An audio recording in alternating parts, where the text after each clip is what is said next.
Mike Benz, Sean, welcome back. it's good to be back. Man, I feel like we just saw each other. It was just a couple months ago, wasn't it? Yeah, but the before and after picture is quite different. I know, man. Wow. I mean, the stuff that's being unveiled and all the corruption that's being exposed. I mean, we kind of chatted about this a little bit downstairs, but this stuff is rolling out fast. I mean, like lightning speed here. Did you expect that to happen?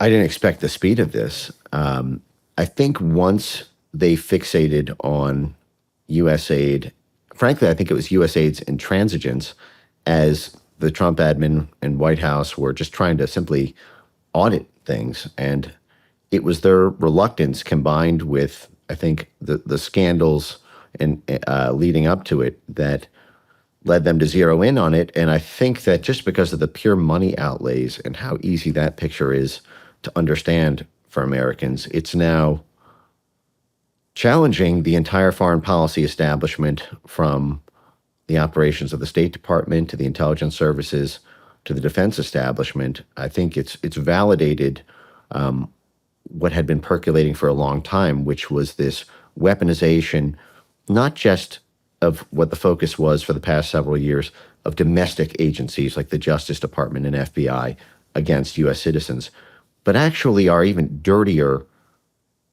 operations abroad, our dirtier apparatus, our blob foreign policy apparatus, capacity for covert activity and political dirty tricks weaponized against Americans, which is just a fundamental assault on the premise for even having them in the first place. Yeah, I mean, it seems like Doge kind of started with USAID. How involved are you with Doge? Not. Not? I speak. I think that a lot of the folks there pay attention to the things that I publish. Yeah, I think so too. But there's there's interaction simply through through X and whatnot. But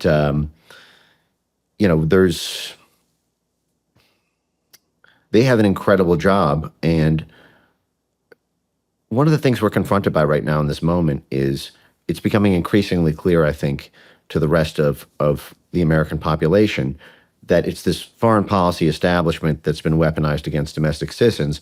But this was a nationalist movement from 2016 onward. Make America great again, America first, these sorts of things. People joined it because they cared about their own country or their own neighborhood, whether their streets were safe, whether their school curriculum reflected their own values, whether there was waste, fraud, and abuse at the White House or D.C. level. They didn't think about, in large part, international affairs, foreign relations. They may care about a few wars that they hear about in the news, but the MAGA movement did not really have, and is only now beginning, I think, to incubate a sort of foreign policy intelligentsia that both the neoconservative wing of the Republican Party has had for, over half a century, and that the Democratic Party has had. And so that process, I think, is forming right now, and people are trying to form that North Star. And I think many of the things that I've published help go into that thought leadership soup. Yeah, I mean,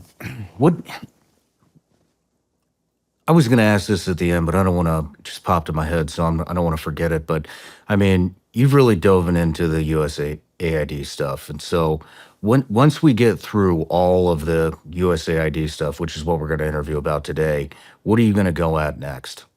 What are you going to start looking into? Well, it's all related. This is one of the reasons when I do my lectures and I show the chart of the foreign policy establishment, State Department for U.S. national interests, Defense Department for U.S. national security, CIA as a sort of covert player to covertly help the State Department or covertly help DOD. These things are all connected. So the DOD picture is a perhaps darker one and much bigger one to tackle in terms of cleaning that up. I mean, by the sheer size of it, USAID is about a $44 billion budget. The Pentagon's $900 billion.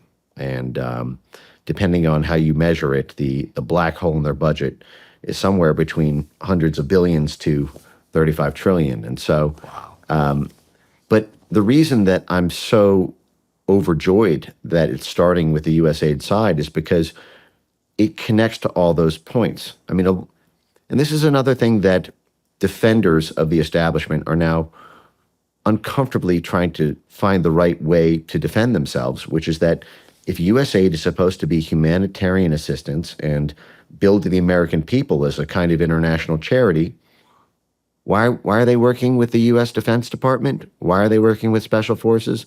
Why is there even a civil military coordinating branch for USAID and DoD? They have no idea how deep the rabbit hole goes there, or how dark many of the operations they thought USAID was involved in. And I think that this is part of what the blockade being set up right now to stop Doge from finding out is about. They don't want them to have USAID's books. They don't want them to have the internal records. They don't want them to have the emails and communications. They definitely don't want them to have the transfer of money flows.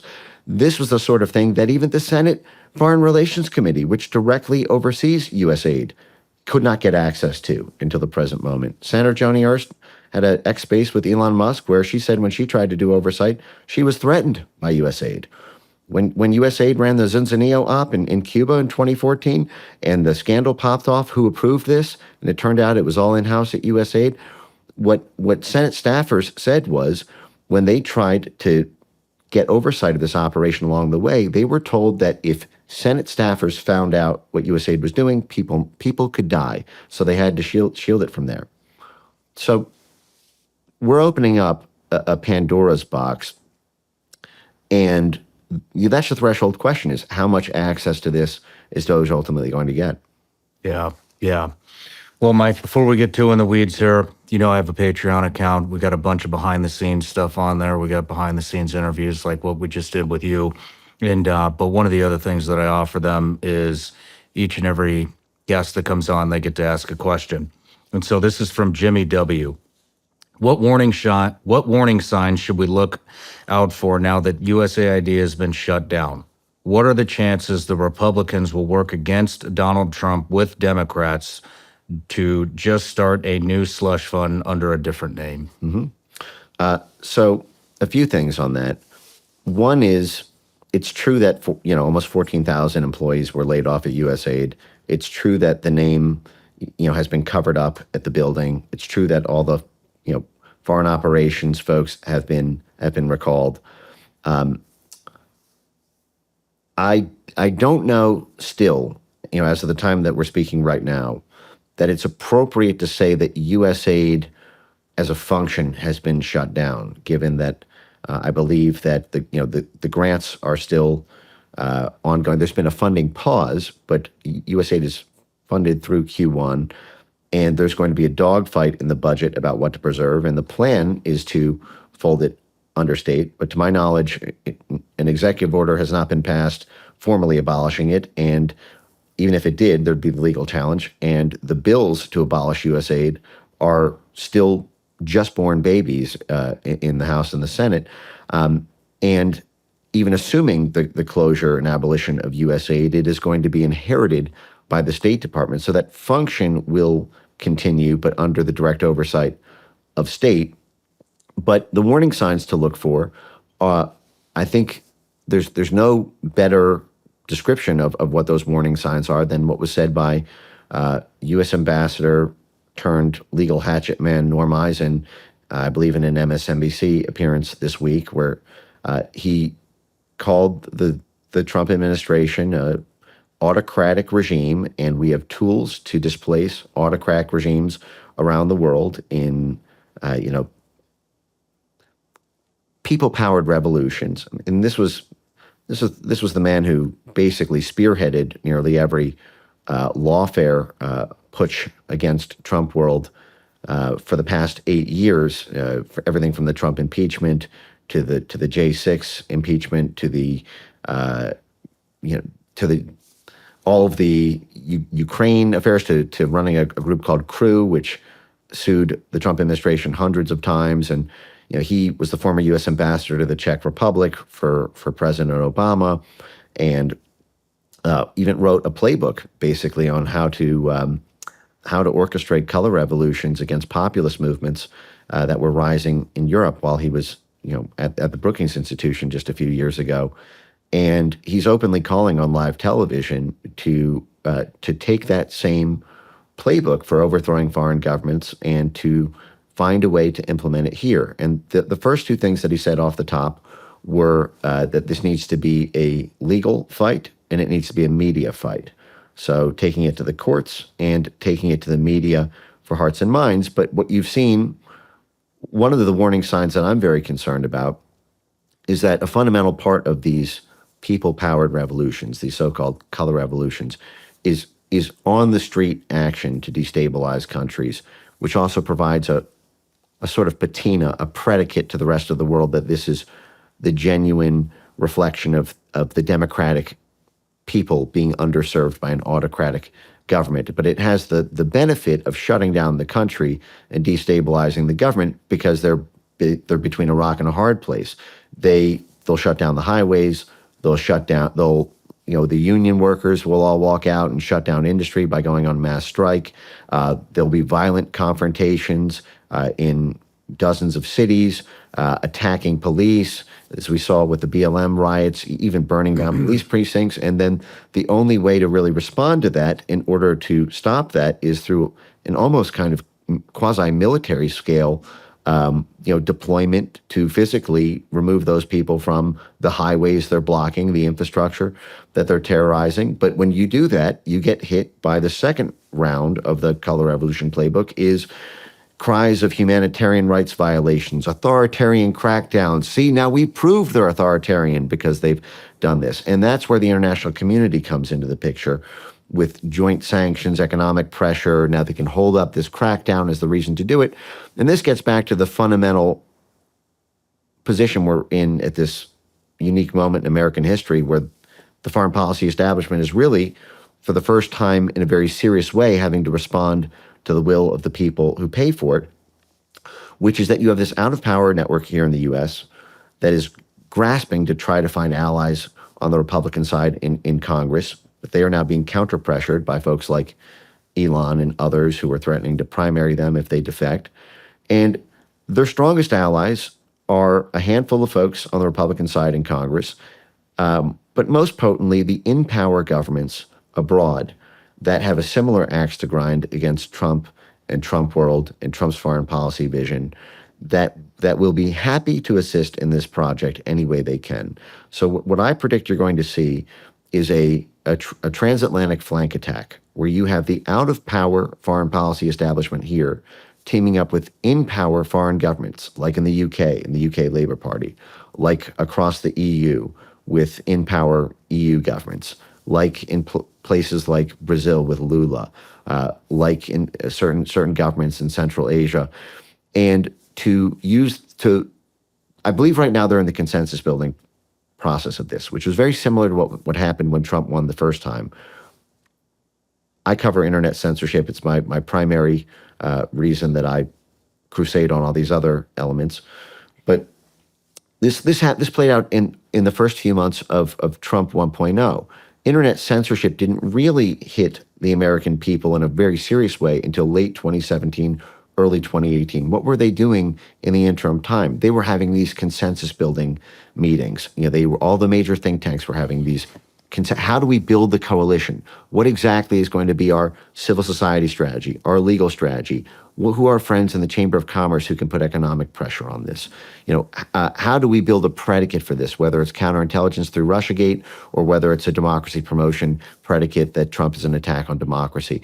And that process is the process of seducing people from different fractal coalitions into one cohesive network that can do this together. And right now they're fractured. I'm sorry if I'm taking a while for saying this, but just to complete this point, because it's going to hang over the rest of this conversation, we can't forget that the Democrats elected Joe Biden as president, and he was removed by another faction of the Democrats. There was effectively a West Wing Democrat Party civil war. And Joe Biden put on the Trump hat while Kamala was running against Trump with a big smile. He even asked for the hat to put it on. I've never seen Joe Biden happier than the day after the election when he walked out and made the press statement that Donald Trump had won the election. This episode is sponsored by Roka. Roka is a performance eyewear brand for people who want to invest in themselves. Roka manufactures premium sunglasses, prescription eyeglasses, and readers, and cuts all of their lenses here in the U.S. at their headquarters in Austin, Texas. Roka recently partnered with one of my favorite guests, Dr. Andrew Huberman, to launch a new line of glasses called the Wind Down Collection. Guys, I've tried these. You know I have problems sleeping. I absolutely love these frames and lenses. They're available with and without prescription and have a proprietary red lens that helps filter out short wavelength light. Short wavelength light is in pretty much all artificial light, and it's terrible for your sleep. Roka let me try a pair of these things, and I can feel the difference whenever I wear them. I wear them in the evening after the sun goes down. I pretty much start it at dinner, and I wear it until bed. And let me tell you, these things work. With so many options in eyewear and wellness products out there, it's a relief to know the glasses I'm wearing help two things I really care about: my vision and my sleep. And as a business owner with all the decisions I already need to make every day, wearing a pair of Roka's glasses is one of the best ones I've made. Check them out for yourself at Roka.com and use code SRS for 20% off site-wide at checkout. That's Roka.com with code SRS. Did you know that studies show that 80% of resolutions fail by February? You can beat the odds with Lumen and improve your wellness. Lumen is the world's first handheld metabolic coach that helps measure your metabolism through your breath. And on the app, it will tell you if it sees you're burning fat or carbs, and gives you tailored guidance to help improve your nutrition, workouts, sleep, and even stress management. Just breathe into your Lumen when you wake up, and Lumen can tell you what's going on with your metabolism. Then Lumen gives you a personalized nutrition plan for the day based on your measurements. You can also breathe into it before and after workouts and meals. So Lumen can tell you exactly what's going on in your body real time and give you tips to keep you on top of your wellness game. Take the next step to helping improve your health. Go to lumen.me/SRS to get 20% off your Lumen. That's LUMEN.me/SRS for 20% off your purchase. These statements and products have not been evaluated by the Food and Drug Administration. These products are not intended to diagnose, treat, cure, or prevent any disease or condition. So it's difficult right now for them to form that cohesive network and unified action plan when you have folks from the Joe Biden side of the foreign policy establishment still extremely upset and feeling betrayed by the Kamala Harris side of it. But those wounds will heal, and time, I believe, does heal all wounds in that way, as their economic interests are threatened potentially by the drastic reforms the Trump administration is pursuing. Yeah, nothing forms an alliance like a common enemy. No. And so Mike, second time you're on the show, and we're going to talk all about USAID here coming up. Here's just some stats that we kind of pulled up. Budget of over $44 billion, employed more than 14,000 people, 2/3 of whom worked overseas. Now we're down to 294 to 611 people after the Doge discoveries. Operated in over 100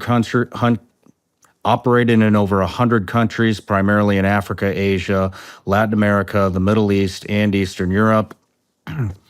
I mean, list goes on. One of the things that caught my eye, is, like I said, there's just been so much that's getting unveiled, but I recently did an interview with Călin Georgescu, who's running for president in Romania, and the Romanian Supreme Court annulled the election and basically froze it due to Russian interference. And, I got a lot of flack for that interview, but I wanted to give that guy a voice because I thought this really kind of mirrors very similarly to what we saw with Trump, not in the last election, but the election before. And, Georgescu called the tens of millions that were sent by USAID a bride wrapped as social aid and an attack on their sovereignty. So, so it sounds like this was kind of funded, this campaign against him and shutting him down was funded and instigated by USAID. Now, the Russian interference was never proven; it was all just speculation. But the USAID stuff is proven. And so it's interesting. We just did that a couple of weeks ago, and I'm curious what your thoughts are on this. Well, I'm shocked. I'm shocked to find the U.S. funded blob NGO swarm descending on a right wing populist party in Europe.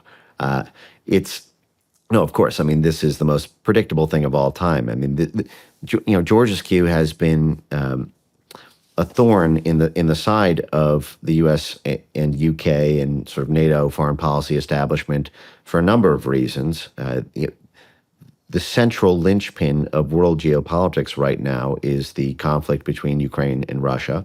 Romania occupies a critical strategic point in that war, not just because of the transport of arms from Pakistan to Romania into Ukraine, which is been a long time route to be able to run guns and arms and munitions in, but also because Romania shares the Black Sea coast with Ukraine, and NATO is presently in the process of building the single largest NATO base in Europe in all of NATO history, 100% bigger than the Ramstein base in Germany, and in fact NATO is, as we speak, moving arms, supplies, jets, and drones to that base because it points straight out at Crimea and will be the place of force projection. This is the military hard power play on Crimea, which is absolutely essential to Russia in their view. This is what kicked off this conflict to begin with. Really, there was the effective secession of eastern Ukraine, but it was Russia's warm water port access in Crimea and obviously their military base there. It was the Crimea referendum to join the Russian Federation that kicked off all of this, including the rattlesnake nest that Trump walked into with Ukraine and Russia and whatnot. And so, Georgescu has effectively campaigned on being friends with both sides, enemies of neither.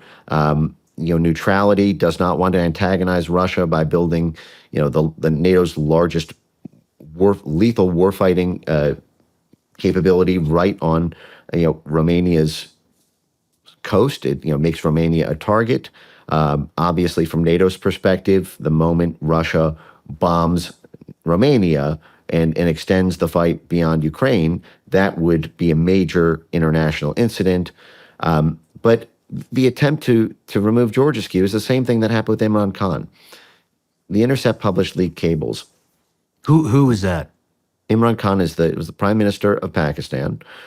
And again, there's this deep relationship between Pakistan and Romania here because Pakistan was essentially how we trained and funded the Mujahideen in the 1970s and 80s against the Soviets. There's a lot of military capacities that we warehouse there. There's a lot of money laundering through those. There's the famous BCCI Bank, the Bank of Commerce and Credit International, sort of CIA proprietary bank that went down in a web of scandals around Pakistan. Great Britain, the UK, which has massive interest in Eurasia, just built an air bridge between Pakistan and Romania for this exact purpose. But Pakistan also, Imran Khan, the prime minister, did not want to,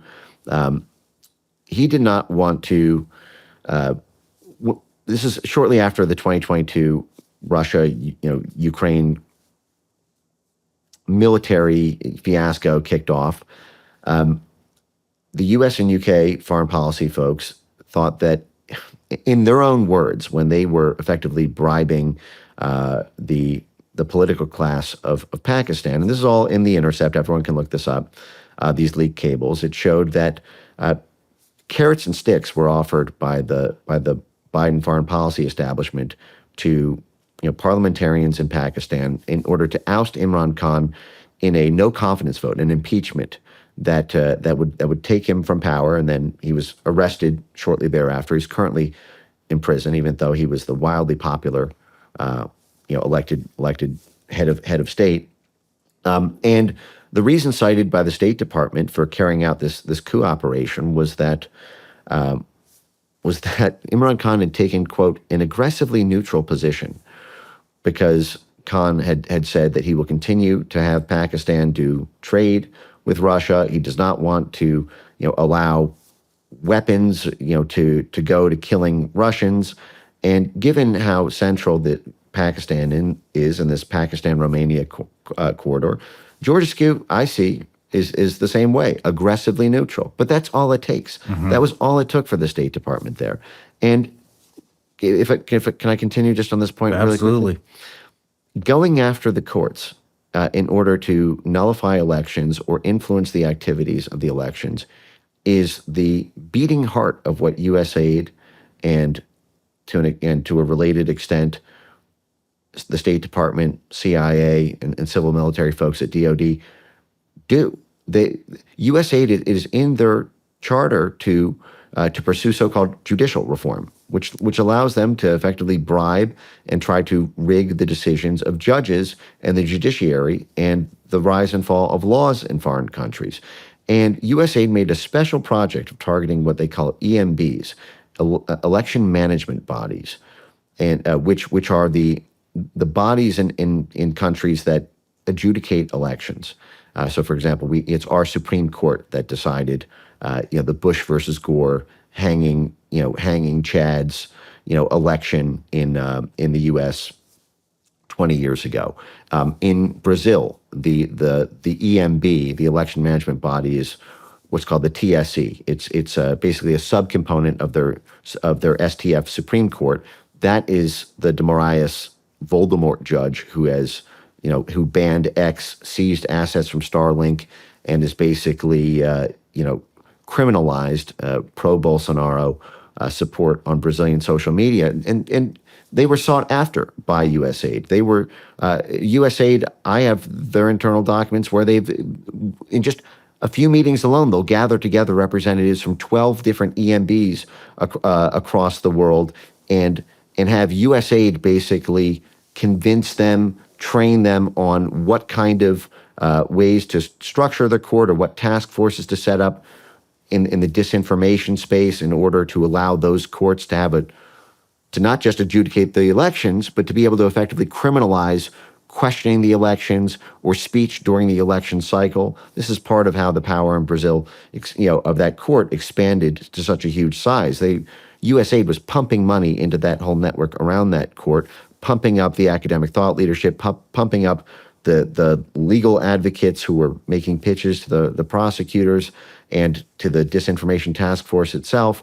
And if they're going after every EMB, election management body, in the world effectively, to get those courts to criminalize populist speech, you can bet your bottom dollar they're doing that to criminalize populist election results. In those same SEPS documents, this is the Political Process Strengthening Center at USAID.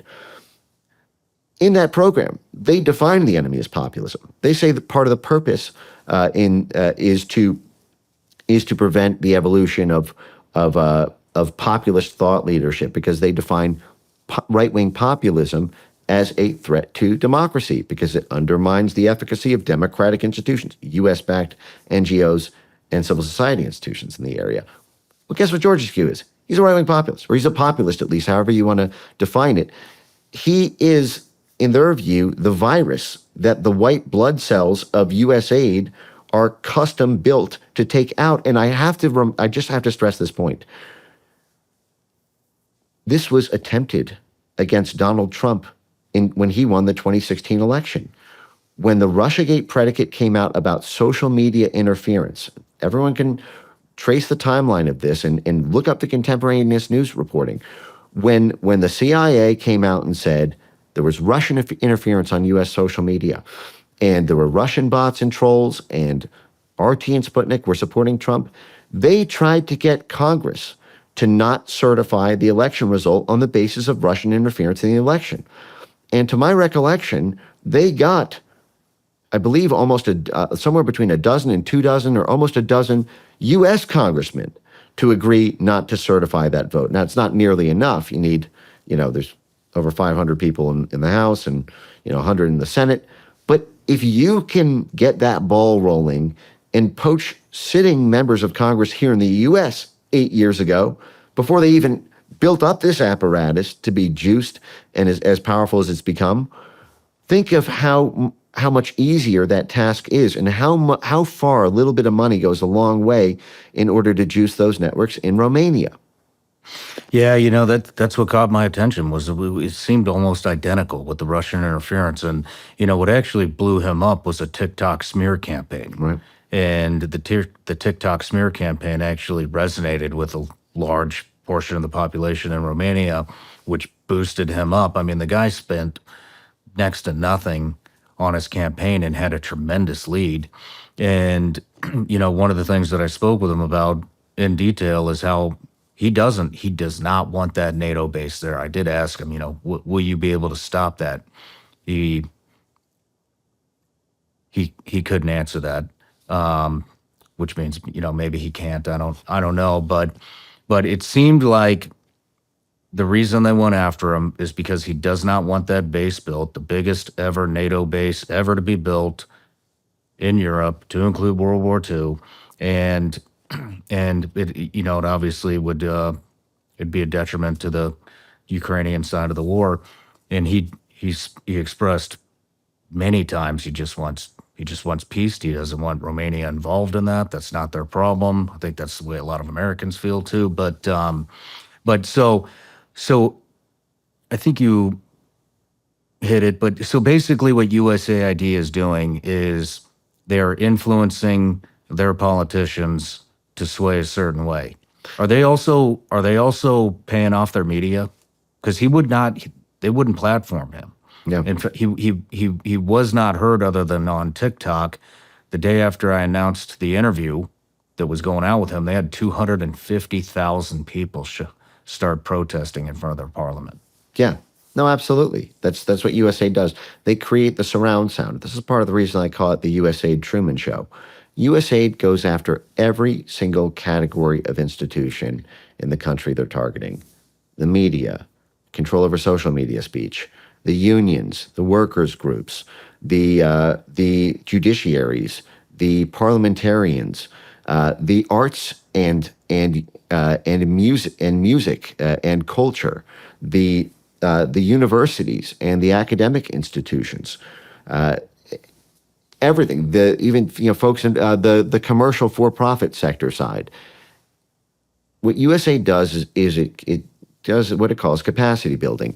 It does a baseline assessment or strategic assessment of all the assets they have in the region, and then they look at the gap between what they have and what they need in order to accomplish a particular State Department foreign policy goal or a interagency approved foreign policy goal, and then they close that gap by funding everything they need. So, for example, if George Askew is overwhelmingly popular with unions, they will fund the NED's Solidarity Center or other sort of CIA back channels, or NED is this sort of squishy in between state and CIA. They're a nonprofit NGO that gets its funding from the U.S. government. It was created by the U.S. government. It was conceived of by the CIA director in 1983, William Casey, for its to be born. Its founders even say that their job was to do what the CIA used to do. That's basically delegate them. They have something called the Solidarity Center, which is their union arm, and they'll often work with the AFL-CIO's international branches. So if they say, okay, he's overwhelmingly popular there, are those the people who are on board with our operational plan in place? For example, those people have more disproportionate perception of political legitimacy for that, they will pump those up. If they say, okay, well, George Askew is popular, in the media here or in these demographics, they'll do a demographic assessment, by ethnicity, gender, religious denomination, and they will close those gaps. They'll do that. They'll do art and activism. You'll see musicians. You'll see performers. You'll see cultural figures. They will all be approached by USAID funded NGOs and interlocutors to do that. And that's effective enough in a country with counterintelligence antibodies because it's a sort of first world economy or a second world economy. In a place like Romania, the task of trying to stop the reach of those octopus arms is impossible. Georgia right now is been in the news all year because they've been trying to pass our equivalent of FARA, the Foreign Agent Registration Act, which is a rule here that criminalizes any U.S. person or institution who is lobbying the American government or to change policies or lobbying Congress or the executive branch, but is getting funds from a foreign country to do that and is not disclosing it because we consider that to be a totally existential counterintelligence risk. If you don't have a FARA law to know which NGOs or which universities or which for-profit entities or whatnot are getting money from pick your foreign country X, China, Saudi Arabia, UK, you name it, to do it, then that's an obvious counterintelligence threat. That's an intelligence operation effectively being run. When Georgia tried to pass that law, which is just U.S. FARA, what happened? Well, there were the same street riots that were deployed that USAID was flat busted, caught doing in every place from the Arab Spring, to virtually every color revolution, street protest movement the U.S. has done at least since the 1980s. And so they're trying to stop Eastern European countries from even knowing the extent of the USAID Truman Show there, and potentially even deploying their own rent-a-riot muscle to stop disclosure of that. So I don't know the extent of it in Romania, but I have to imagine if the truth is revealed, it would shock the world. I mean, how much of the world is influenced by USAID? Every plot of dirt on God's green earth is influenced by USAID. I believe you said at the beginning of this that it was about 100 countries, and you mentioned Africa, Asia, Western Hemisphere, South America, and Eastern Europe. It's every country on earth. For example, why is USAID paying tens of millions of dollars to British censorship NGOs and British censorship firms? Why are they funding places like the Center for Information Resilience? And why are they funding all of these British institutions if it has no impact there? Well, you're juicing the skids of these London civil society institutions when you do that. Institute for Strategic Dialogue and whatnot. And these, what are those groups doing? What is Institute for Strategic Dialogue doing? It is doing advocacy and high pressure campaigns and liaising with the tech companies to censor Americans. Americans are targeted. USAID is attacking Americans. When USAID paid the OCCRP, this is the Corruption Reporting Project that's under the public limelight right now because of massive scandals that have broken out in the past several months. This is the largest consortium of investigative journalists in the world. This is the group that broke the Panama Papers and other major world stories. Turns out half of their budget comes from USAID and the State Department. I believe in the beginning it was all of it, or virtually all of it. They were effectively spawned out of USAID and the State Department.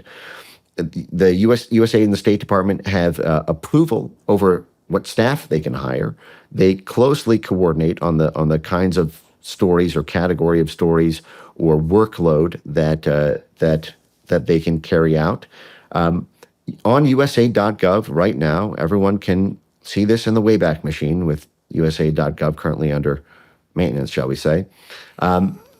There's an incredible document at USAID bragging about the accomplishments that this investigative reporting group has done. Now, these are hit piece journalists that are carried out to capacity build independent media, not independent from government. It's our government. It's independent from you, or what we say, independent from other governments. But they use this lie phrase, independent media, for all of their sponsored media assets. And so under the banner of supporting free and independent media in Central Europe, because they operate in Ukraine and about 9 or 10 or 7 or 8 Eastern European countries, it's jointly to do independent media, sustainability funding, and anti-corruption, because we want to root out corruption in Eastern Ukraine. And and root out corruption in Eastern Europe, root out corruption in Romania, and anywhere that basically what they do is they effectively function to write hit pieces and dig up dirt on the political enemies of the US and UK legacy foreign policy establishment, and then provide a predicate for prosecutors to arrest them or seize their assets or to induce policy changes in the country. And in fact, on USAID.gov, and everyone can find this in the Wayback Machine, they have a document that says funding for OCCRP in Eastern Europe, $20 million. Function, capacity building, independent media, anti-corruption. Accomplishments, over $1 billion worth of assets seized. I believe it's several hundred policy changes induced in government or civil society organizations in the region. I believe they have 6 or 7 government officials fired or sacked because of this group's reporting, including a president and a prime minister. So they're claiming credit for regime change. And then the final one is 456 arrests and indictments. So this is mercenary media for the state, paid for, these are effectively hitmen hired to seize the assets of, to get fired from their jobs, and to arrest, criminally use the criminal justice system, create a pipeline between their sponsored journalists and the local prosecutors in order to arrest the political enemies of the U.S. government in these target countries. And this relationship with prosecutors in USAID runs very deep. For example, it was USAID funding, which was implicated in that Joe Biden, speech to threat to Viktor Shokin around the removal of Viktor Shokin in Ukraine. That famous Council on Foreign Relations, threat, and by golly, he did it. Son of a bee, he did it. This was the famous clip where basically said, if you don't fire the prosecutor, you're not going to get your billion. Well, USAID paid $27 million in just 2 grants alone to the Tide Center here in the U.S. The Tide Center is not just the fiscal sponsor of the Black Lives Matter Foundation, but they are also the fiscal sponsor of a group called FJP, it's Fair and Just Prosecutions, which is the group that manages the Soros prosecutors and tells them who to prosecute, who not to prosecute, has them sign pledges like Alvin Bragg and Letitia James, gives them talking points, gives them social media posts. They meet, this is all according to the Media Research Center, I should note, they meet on a weekly and sometimes daily basis. So these are U.S. prosecutors that where the fiscal sponsor of that group, 30% of Americans live under these Soros prosecutors now. And they're working with this group, Fair and Just Prosecutions, and they get their fiscal sponsorship through a mega grantee of USAID. USAID they do this everywhere, and they can get away with it because judicial reform and anti-corruption is part of our humanitarian aid work. We're trying to strengthen their democracy. But when you read that accomplishment section, you don't know what crimes these people have committed. Mm-hmm. You don't know if they're guilty or innocent. USAID doesn't even brag about that in the document. It's the raw number. 456 of our enemies got arrested because of the incredible return on investment for paying our own mercenary media assets $20 million. And think of the return on investment. We paid them $20 million and we seized $1 billion. You don't know what the crimes are when you read that document as a U.S. citizen. that scale of prosecutions, it's hard to imagine that every single person there was guilty of those crimes, or that there wasn't, some relationship with the prosecutors in the background that politicized those cases in the same way we have in the D.C. court here with the January 6th cases. So this plays out everywhere. And this is also why USAID funded SPOCs and NGOs were, had their own personnel making speeches to the prosecutors in Brazil when they ran the operation against Bolsonaro. I know everybody out there has to be just as frustrated as I am when it comes to the BS and the rhetoric that the mainstream media continuously tries to force feed us. And I also know how frustrating it can be to try to find some type of a reliable news source. It's getting really hard to find the truth and what's going on in the country and in the world. And so one thing we've done here at Sean Ryan Show is we are developing our newsletter. And the first contributor to the newsletter that we have is a woman, former CIA targeter. Some of you may know her as Sarah Adams, call sign Superbad. She's made 2 different appearances here on the Sean Ryan Show. And some of the stuff that she has uncovered and broke on this show is just absolutely mind-blowing. And so I've asked her if she would contribute to the newsletter and give us a weekly intelligence brief. So it's going to be all things terrorists, how terrorists are coming up through the southern border, how they're entering the country, how they're traveling, what these different terrorist organizations throughout the world are up to. And here's the best part, the newsletter is actually free. We're not going to spam you.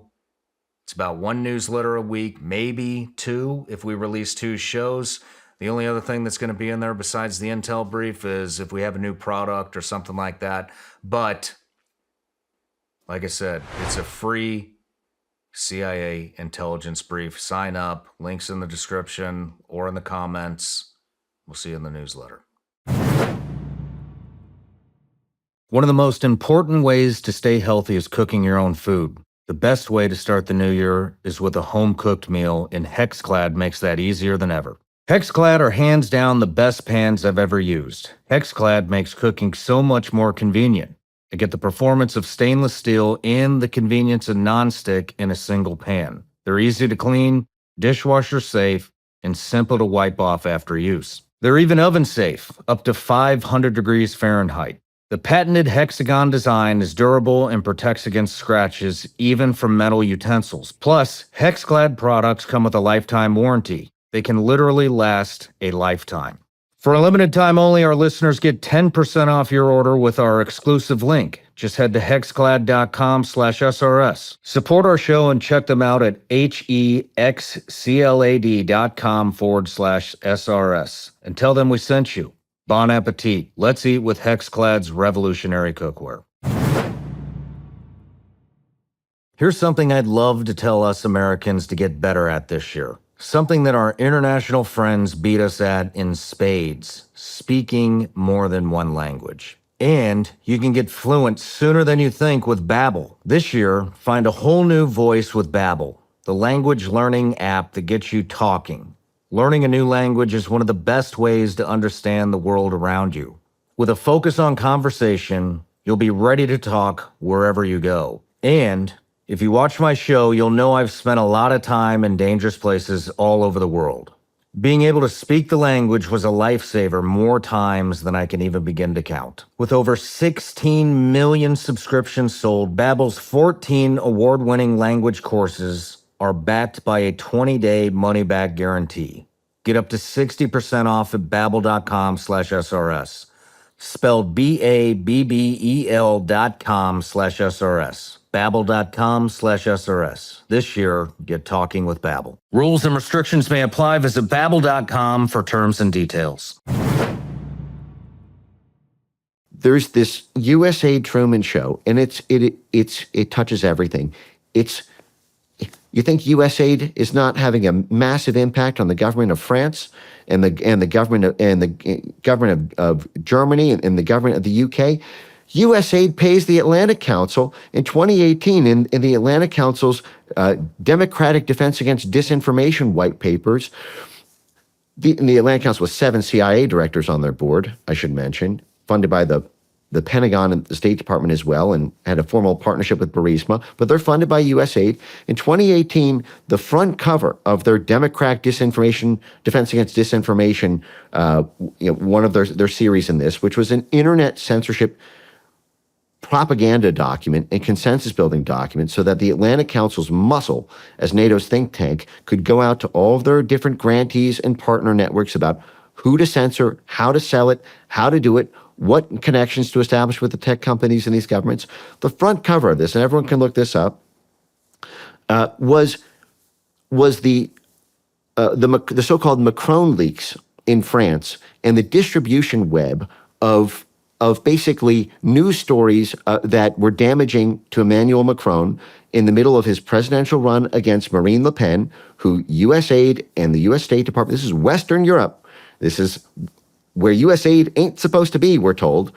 The front cover, this funded by USAID, has WikiLeaks at the center of this, Jack Posobiec as the other main highlighted node, a U.S. citizen, and the whole rest of the network map are all the different distributions of stories about these Macron leaks that helped Marine Le Pen but hurt their preferred winner of that election, Emmanuel Macron. And what they were suggesting with that is that we need to stop Jack Posobiec and WikiLeaks from publishing news stories that might help Marine Le Pen in Western Europe win that election. And that's USAID sponsored, baby. They're touching every plot of dirt on God's green earth. Jeez. Where does the directive come from? Well, this is why it's useful to think of it as a blob.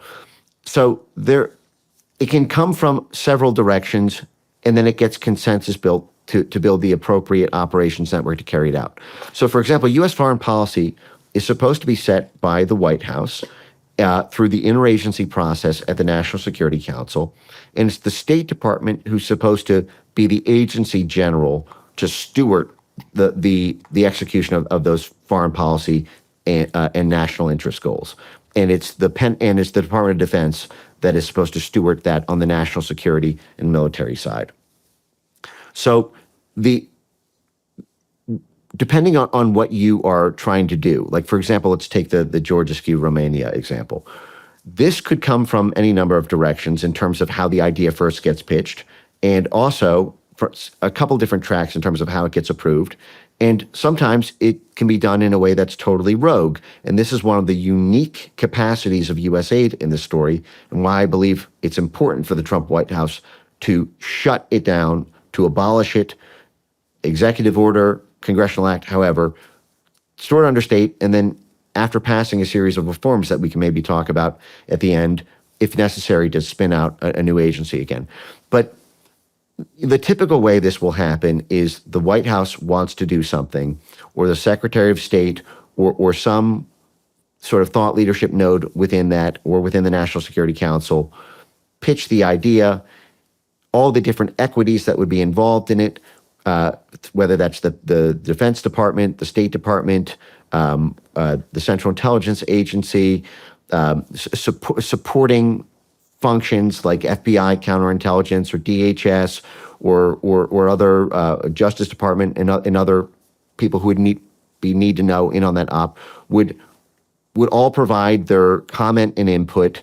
It would finally get approved, and then it would be greenlit, and the appropriate grants to support that, would all flow. The Pentagon would get the money, the State Department would get, would issue grants about this, and then places like USAID would do the relevant humanitarian aid work in the region that would provide the cover to juice this, whether that's doing civil society activity that has a sort of civil military dual use purpose, or doing civil society work in the area that has a sort of CIA, State Department, national interest, political warfare element to it. And then that process would be midwifed by the National Security Council. But USAID is really unique in this process. And one of the reasons that it's gone so rogue is because USAID has always been this switch player. It was created in 1961 by JFK. And a point that I've stressed continually is that a lot of people are talking about this presently as if JFK, was purely thinking of creating USAID as a magnanimous charity because of his high moral moral fiber, and then it got corrupted through these money laundering and payoff networks that are being publicized. But 2 weeks before JFK created USAID by executive order, he awarded the Green Beret to the U.S. Special Forces and is singularly responsible for the massive upscaling of U.S. psychological operations, civil military affairs, and unconventional warfare. JFK was bogged down in Vietnam and Laos and all of these counterinsurgency debacles where the U.S. had interests in the region. World War II had ended quite recently. The world-based international order made it a big no-no to declare conventional war and bring in 1950 North Korea-style tanks and planes and napalm. And so we moved into this small wars, political war modality. And JFK believed in that very, very strongly. This is how you have places like the, John F. Kennedy Center for Special Warfare that trains our special operations folks, and the whole Fort Bragg JFK special relationship during his presidency. But just 2 weeks after that historic October 21, 1961 Green Beret Special Forces event, JFK created USAID, and just 1 month later launched Operation Pincushion, which sent the Green Berets, sent our special forces to Laos, where USAID was, it would later turn out USAID very quickly played this function of supporting these very same CIA-backed mercenary groups that Operation Pincushion was recruiting. They were sent to Laos by JFK to train and recruit these hillside guerrillas in Laos as part of our Southeast Asia, Vietnam, connected sub-war, unconventional warfare effort. We sent the special forces there to recruit them. The CIA managed that CIA mercenary army, and it was USAID who paid the head of that mercenary army to acquire 2 U.S. aircraft from 2 CIA proprietary airlines, Air America and Continental Air Services. Everyone can look this up, in order to buy the planes that they used to traffic, it's unseemly, but illegal narcotics to fund that war effort, as well as humanitarian relief supplies and personnel. So USAID has played this swing role between state, CIA, and DOD and special forces work practically from the day it was born. But what's unique here is its get out of White House approval free card. Can I flesh this out for a second?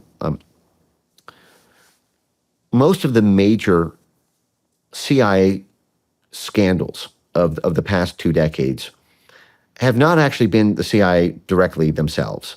In 1993, USAID created this new office to help wage the post-Cold War political warfare, initially in Eastern Europe, after we were trying to create political vassal states out of the former Soviet colonies in Eastern Europe.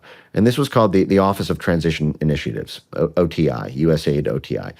And it was designed to be a fast, flexible, rapid response capacity for USAID to do regime change work, to do political stabilization, to basically do sort of a kind of civilian special forces for civil, military, and political warfare work that would not have to run the traditional traps of approval. It wouldn't be bogged down in bureaucratic red tape, and it would effectively function under cover of humanitarian work as being a CIA, but without having the limitations that the CIA has on needing White House approval through what's called a presidential finding. So all these CIA scandals popped off in the 1960s and 70s. The CIA went through a bunch of reforms. This was the famous Church Committee and Pike Committee hearings of 1975 and 1976. First time the U.S. ever created a Senate Intelligence Committee, a House Intelligence Committee, to permanently oversee the CIA, to stop what it had been doing, domestic political targeting at that time of left-wing Democrats, from ever happening again. Jimmy Carter won the 1976 presidential election because of these scandals. And immediately, his first year in office, carried out the famous Halloween massacre that laid off 30% of the CIA operations division in a single night and crippled their budget. By the way, tell me if that sounds familiar to what's happening right now, the first month of the Trump admin. Mm-hmm. Won the office because of political scandals from intelligence, agency oversight, hits them right away. But then Carter ran into the Iran hostage situation.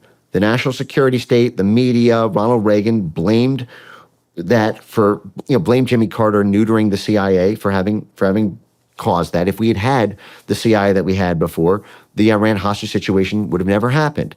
And so there was still a black eye at CIA to get those old powers back, but the Reagan administration wanted those powers. So they couldn't get it through Congress. So what they did is they basically created new structures to do what used to be done by the CIA, to be done by places like USAID and their newly created 1983 National Endowment for Democracy, who is effectively the operations arm of much of USAID work. And I say all this to say that USAID, the reason so much of the worst scandals that you find are USAID, and why I always say when it's too dirty for the CIA, you give it to USAID, is because the CIA needs to get presidential approval for every covert action they do. They need to submit there needs to be a presidential finding that they need to do it. USAID does not, which means if a rogue cell at CIA or Special Forces or some wing of the State Department wants to do a dirty deed and they know the president won't approve, or in fact targets directly or indirectly the president or his international allies, they know they can't get the presidential finding, but it has to be a covert action to run. The world can't find out they're doing it or what these grantees are actually doing. All they need to do is walk next door or place a phone call or, meet in a secure location and tell their friends at USAID, and USAID can make the whole thing happen totally, basically behind the president's back. And I can go through a bunch of examples of that, but that's how Trump got hoodwinked in Term 1.0 by his own USAID. So basically USAID is a proxy arm for CIA, Department of State, the Bureau, DHS, all these type intelligence organizations. Yeah. Yeah, it's the great flexible swingman for any of their needs. So how do they keep from having any oversight? Well, this is the magic of being an independent agency. See, is it an NGO? No, it's a formal U.S. government agency, but they make grants and subgrants and contracting work out to the NGO class. But it's an independent agency. There's a great U.S. Army War College book / extended white paper that I've been publishing receipts from for the past 6 months, and it's from 2014, and it's called the DoD and USAID an analysis and recommendations for development defense cooperation going forward, and it looks at this relationship between DoD, state, and USAID, and it compiles DoD senior leadership thoughts on how best to synchronize what they call defense, diplomacy, development, the 3 Ds all working together, the military, the State Department, and USAID, because DoD has national security interest in the region, state has national interest or economic interest in the region. They need assets to play with, assets to liaise with, assets to build up, and development creates those assets, paying to create these institutions, paying to co-opt these institutions. So these things all go together, these three Ds, defense, diplomacy, development. This is 2014. This is over a decade ago. And in that U.S. Army War College memo, there's quotes from U.S. generals that say that they prefer working with USAID over state, even though USAID is independent, but it's always supposed to be guided by state. Because even our humanitarian assistance has to serve U.S. interests, and state represents those stated interests. But you have DOD people over a decade ago saying they prefer to work with USAID over state for several reasons. That USAID is not bogged down by bureaucratic red tape of the quote interagency knife fight that happens at the National Security Council, but that USAID quote actually does stuff, whereas state is hamstrung by what they can actually do. It's a diplomatic incident if the formal diplomatic arm of the U.S. State Department does something versus an independent aid agency that is there on a humanitarian purpose, and they were using it for this wrong purpose. And because there's much more oversight on state. State runs the interagency gauntlet every day of its existence. It has to persuade the White House, the White House National Security Council and all the interagency partners to do something. But really the only oversight there is at USAID is what's happened is at the Office of Inspector General level, their own in-house accountability mechanism. And there's some great examples of how this has gone so haywire. I don't mean to... Keep going. Okay. There was a massive scandal for USAID, and everyone can look this up. It was the Zunzuneo scandal. And let me make clear out the gate that I do not like, and I'm not a fan of the Cuban government. I don't believe in socialism. I don't believe in communism. I'm not saying what I'm about to say because I believe that the Cuban government should remain or whatnot. I'm leave aside the moral question about whether or not this was the right or wrong thing to do. But here is what was done.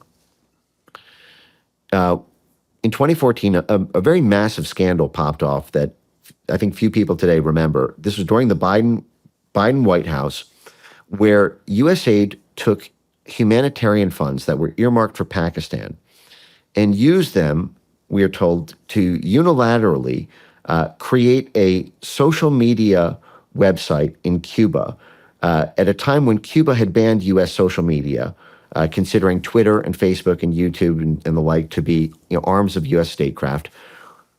The Obama administration was riding high at this moment from the Arab Spring and the Facebook revolutions and the Twitter revolutions that USAID and NED played such a critical role in, funding money to these networks, training them, teaching them how to use Twitter hashtags, teaching them how to coordinate Facebook posts to tell people where to protest.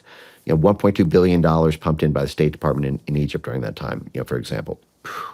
And so what USAID and their own internal documents showed is that they saw the success of the Arab Spring, and they wanted to create a Cuban Spring. They wanted street protests, riots, what they called smart mobs in Cuba on the basis of U.S. social media that they could instrumentalize.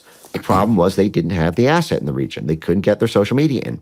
So what they did is they used a Byzantine labyrinth of money laundering flows from these humanitarian aids earmarked for Pakistan, again, back to Pakistan, and used that to go through a subcontractor called Creative Associates International, who's a frequent USAID contractor for this dirty work. They were involved in all sorts of other ones, but it's CAI, not CIA, Creative Associates International, who then basically contacted two Cuban businessmen to create a identical version of Twitter, but for Cubans. And it was Zunzuneo is Cuban for hummingbird. It's basically even simulated the bird. It had the like button, the retweet button, and the USAID documents showed that their plan was to get about 100,000, recruit people onto this platform, in their own words, with algorithms and feeds and promotion of that this was the site to share sports, music, and hurricane updates. That's their direct phrase in their own internal documents. But that once they had gotten a critical mass of users on the site, between like 60,000, 100,000, they would shift the algorithms, they would use the data that they hoovered up from Cubans signing up, taking note of their political proclivities, the network clusters they'd formed, in order to get them to take to the streets in a violent revolution protest against the Cuban government to form what they called smart mobs. And basically, at the appropriate moment, once they'd got them in, to get them to overthrow their government. Now, this is a classic CIA covert action. This has massive diplomatic implications for the United States government if this kind of thing is revealed. That's why the CIA is in charge of this stuff, because the CIA is the political warfare arm of the State Department. The State Department maintains our diplomatic relations and posture with the foreign world. The reason USAID is not supposed to be doing covert action in the CIA is because if there's diplomatic blowback, it should be diplomatic organs who are doing it. But what USAID said, so evidently there was no presidential finding for that. They ran it, so without President Obama's approval, at least that's the official story. And when Senate staffers during the oversight could not get access, so the Senate Senate Foreign Relations Committee said they were duped. The interagency of the White House said they were duped.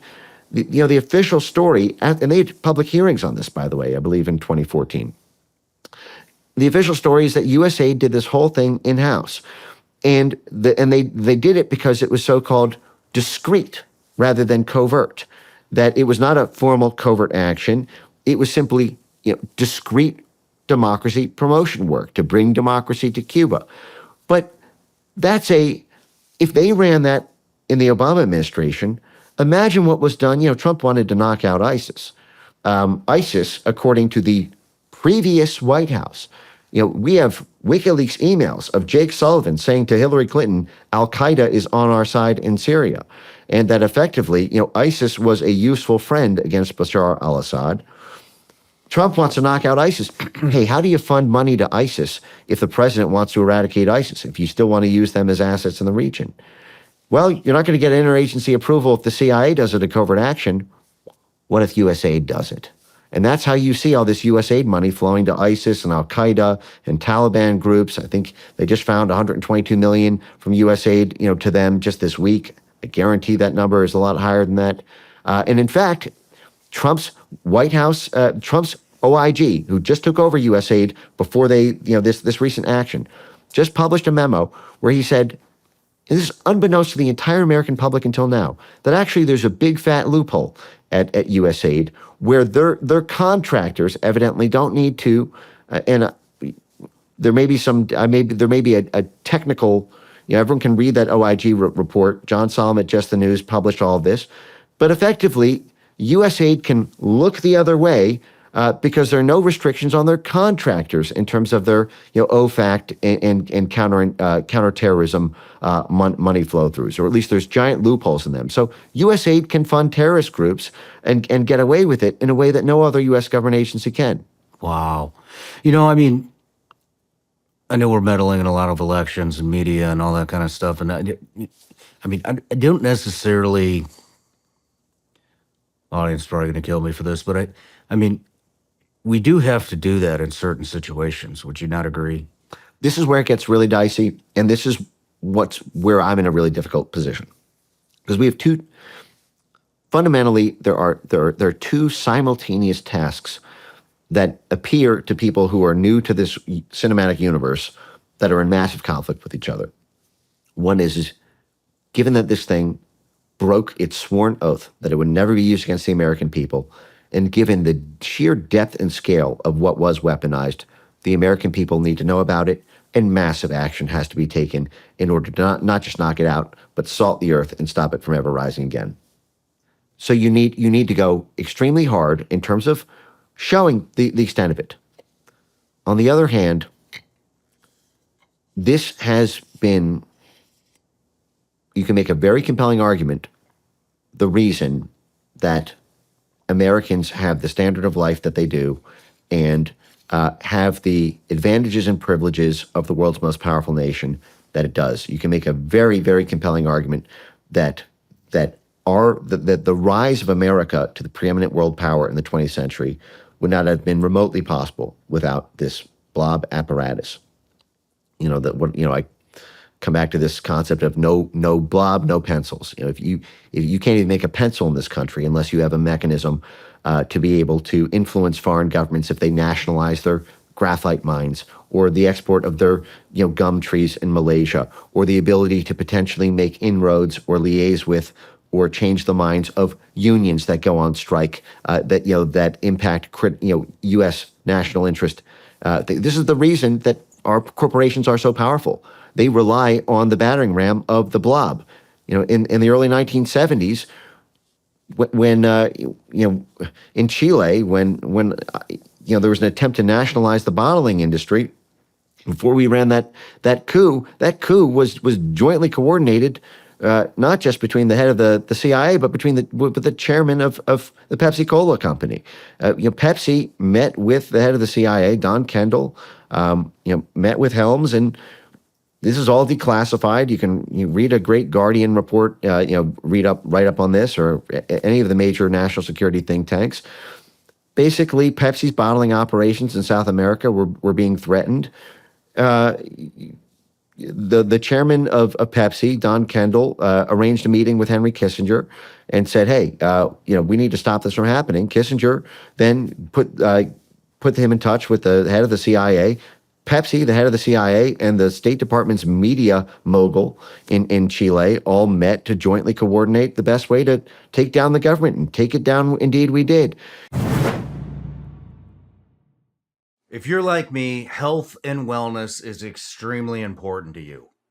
But how do you know who to trust when it comes to the supplement industry? We have all these companies, they pop up every other day, they're all selling snake oil. How do you know who to trust? Well, here's the most important question. Who wants to take the biggest, most massive shit of your entire life? Bubs is a company I've used and trusted for a long time. They make great products, have rigorous quality standards, and they are a long-time supporter of this show. And they have the recipe for the biggest shit of your entire life. I love their collagen peptides. This isn't just any collagen. It is a benchmark of trust and performance. It's crafted with integrity and backed by NSF for sports certification, giving you their assurance of its purity and potency.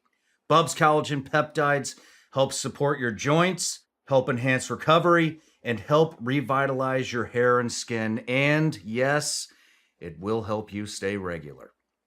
Bubs was founded in honor of Navy SEAL Glenn Bub Doherty, and every product supports veterans, with 10% of all profits going to help military men and women transition back into civilian life. And now for the recipe for the biggest and best shit of your entire life. Bubs Collagen Peptides mixed with Bubs Apple Cider Vinegar Gummies, and you have a recipe for success every day. Bubs Collagen Peptides, Bubs Apple Cider Vinegar Gummies. While we may have won this election, the fight to restore our great nation has just begun. Now is the time to take a stand, and Patriot Mobile is leading the charge. As America's only Christian conservative wireless provider, Patriot Mobile offers a way to vote with your wallet without compromising on quality or convenience. Patriot Mobile isn't just about providing exceptional cell phone service. It's a call to action to defend our rights and freedoms. With Patriot Mobile, you'll get outstanding nationwide coverage because they operate on all three major networks. If you have cell phone service today, you can get cell phone service with Patriot Mobile with a coverage guarantee. But the difference is every dollar you spend with Patriot Mobile helps support the First and Second Amendments, the sanctity of life, and our veterans and first responders. Switching is easy. Keep your number, keep your phone, or upgrade. Their 100% US-based customer service support team will help you find the perfect plan. Right now, go to patriotmobile.com/SRS or call 972-PATRIOT and get a free month of service with promo code SRS. Switch to Patriot Mobile today and defend your freedom with every call and text you make. Visit patriotmobile.com/SRS or call 972-PATRIOT. You see this happen time and again. How many governments have been overthrown in the interests of ExxonMobil and Chevron and other Western major oil companies? But hey, that's how we have cheap oil. This is how you can make an argument that this is how we have energy dominance. So, and you can make the same argument about media, right? Many people just this week are finding out that 90% of media outlets in Ukraine are funded by the U.S. government. And if you're totally new to this space and you are rightly and righteously livid at finding out the extent of your own media ecosystem and diet has been puppeteered, co-opted, and financially sponsored by the government that is supposed to stay out of that domestically, you see these statistics and you go, burn it down, salt the earth. We've been told from elementary school to our own media outlets here that we have a free and independent press and that there's no role for the government in the media. The media is independent from government. That's the difference between us and the Soviet Union and China is we have free and independent media. They have state-run media. That's what distinguishes a democracy from an autocracy. And I totally understand the impulse, and I believe as much as possible, reforms need to be implemented. Criminal penalties need to be attached for violating it, treble damages for civil suits, even be able to sue the agencies if they don't do oversight of the NGOs who operate domestically. But people who have not gone through their 5 stages of depression about the true extent of the USAID Truman Show, before you proceed to the final evolution of these reforms, imagine a world where there's zero of that, right? Imagine a world where 0% of media outlets or soft power hearts and minds work is sponsored by the U.S. government in Latin America, South America, Sub-Saharan Africa, Middle East, North Africa, Western Europe, Eastern Europe, Central Asia, Far East Asia, Eurasia. Imagine a world where there is zero influence whatsoever, and other countries are not going to stop doing that work. We won elections doing this. And in doing so, we won favors for U.S. corporations, who in turn had skyrocketing and ever-expanding corporate profits, which in turn created the ability to hire Americans for jobs and to buy houses and to have, and to be able to buy health insurance and to be able to have a 401k of savings and to be able to pass down inherited wealth. But another problem, this is the MAGA movement, again, has not really had to deal with this dirty work abroad because the primary concern has been what's 6 inches in front of your face. My schools have this woke curricula. My infrastructure's crumbling. My kids can't afford to buy a home until they're 45 years old. But the other part is that this mission statement of the blob to do this got corrupted as globalization destroyed the predicate for doing this dirty work in the first place. Okay, we overthrow the government of Chile for Pepsi. We overthrow the government of Iran for oil and gas. We overthrow the government of some Central African country to get the lithium and the cobalt. Nominally, this is all supposed to help American corporations and American citizens. But what happens when those corporations outsource all their jobs to foreigners? Yeah. What happens when they're not hiring American labor? What happens when they're not even building their manufacturing plants here? Who are we doing these favors for when you have globalist corporations and you have globalist corporate boards and they've got no skin in the game? These are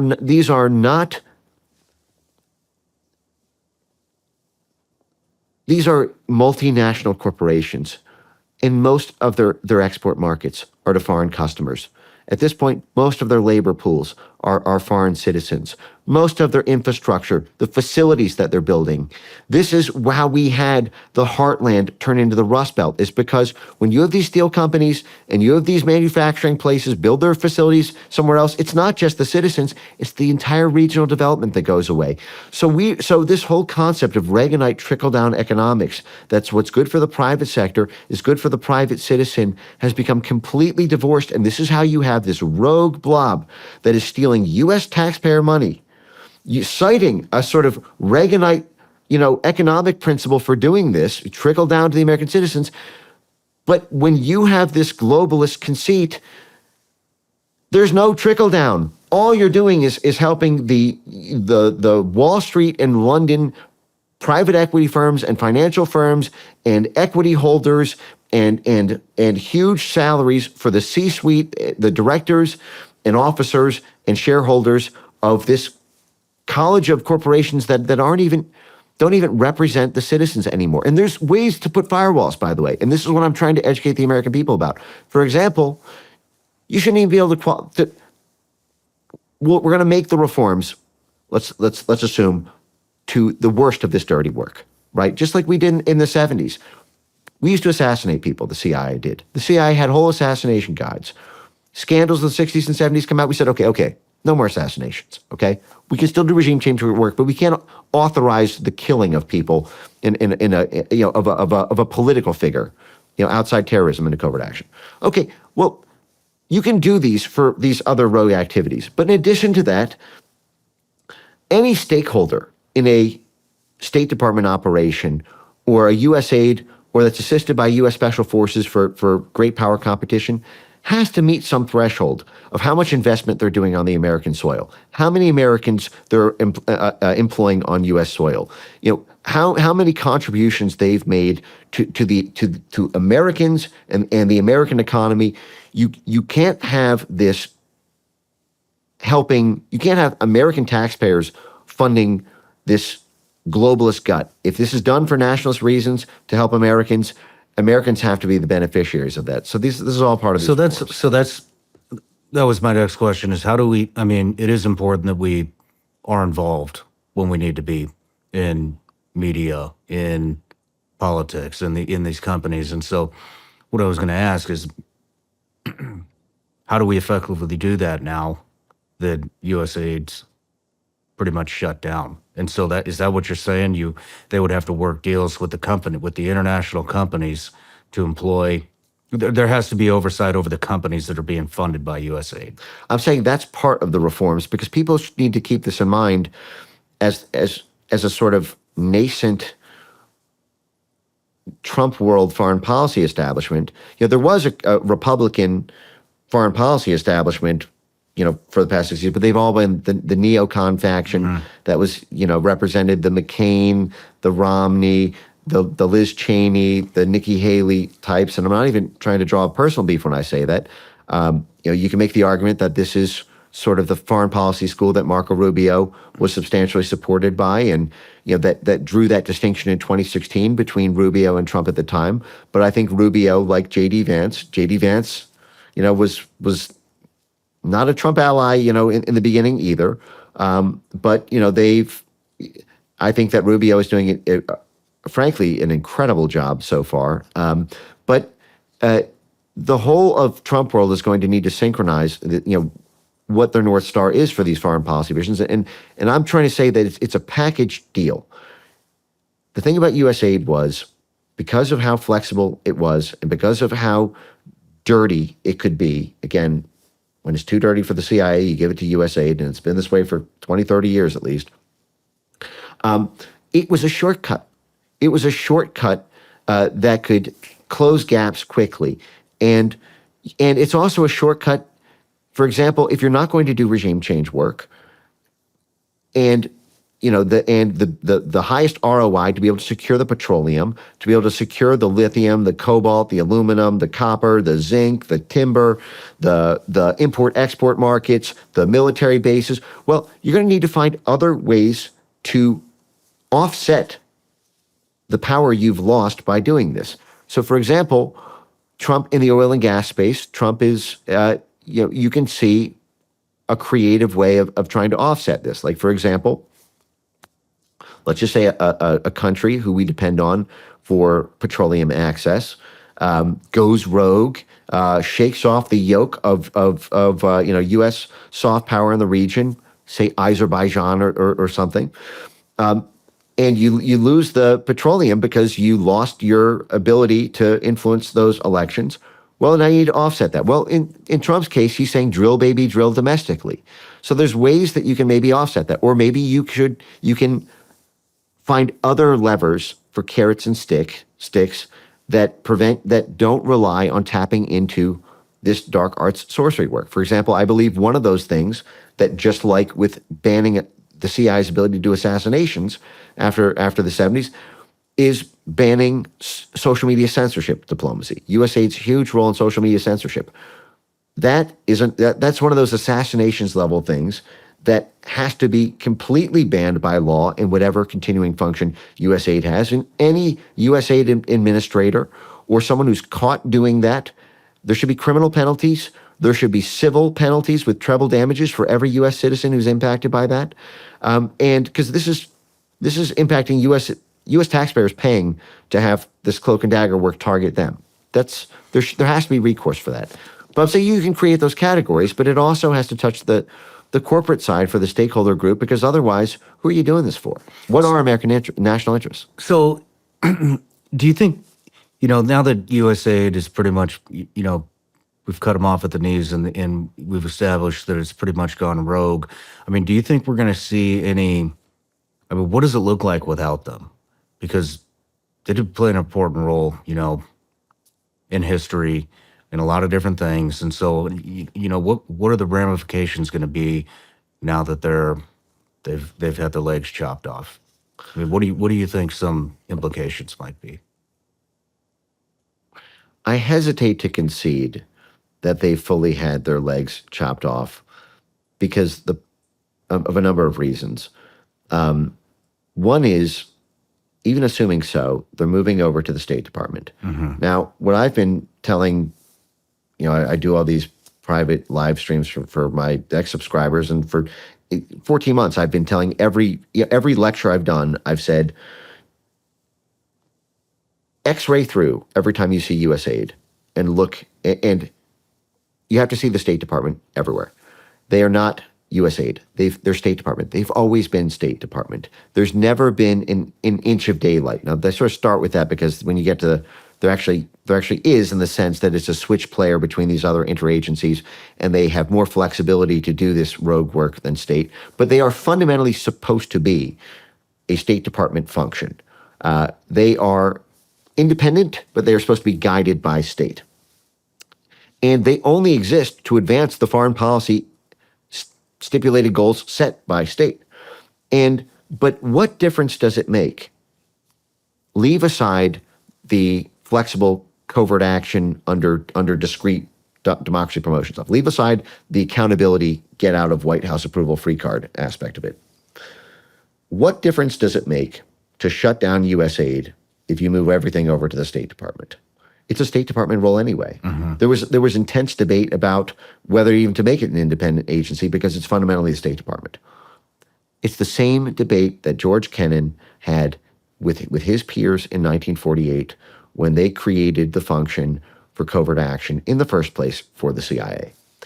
George Kennan was the guy who authored NSC 10-2, the National Security Memo that established the plausible deniability doctrine for the Central Intelligence Agency to do covert action, political warfare, economic sabotage, propaganda, and information black ops, the whole gamut of everything that the CIA is authorized to lie about, so that our government can deny to us and to the world that they're actually doing it. Two months before George Kennan authored NSC 10-2 and gave us the national security structure that we currently live under, he wrote this memo that I talk about frequently called The Inauguration of Organized Political Warfare.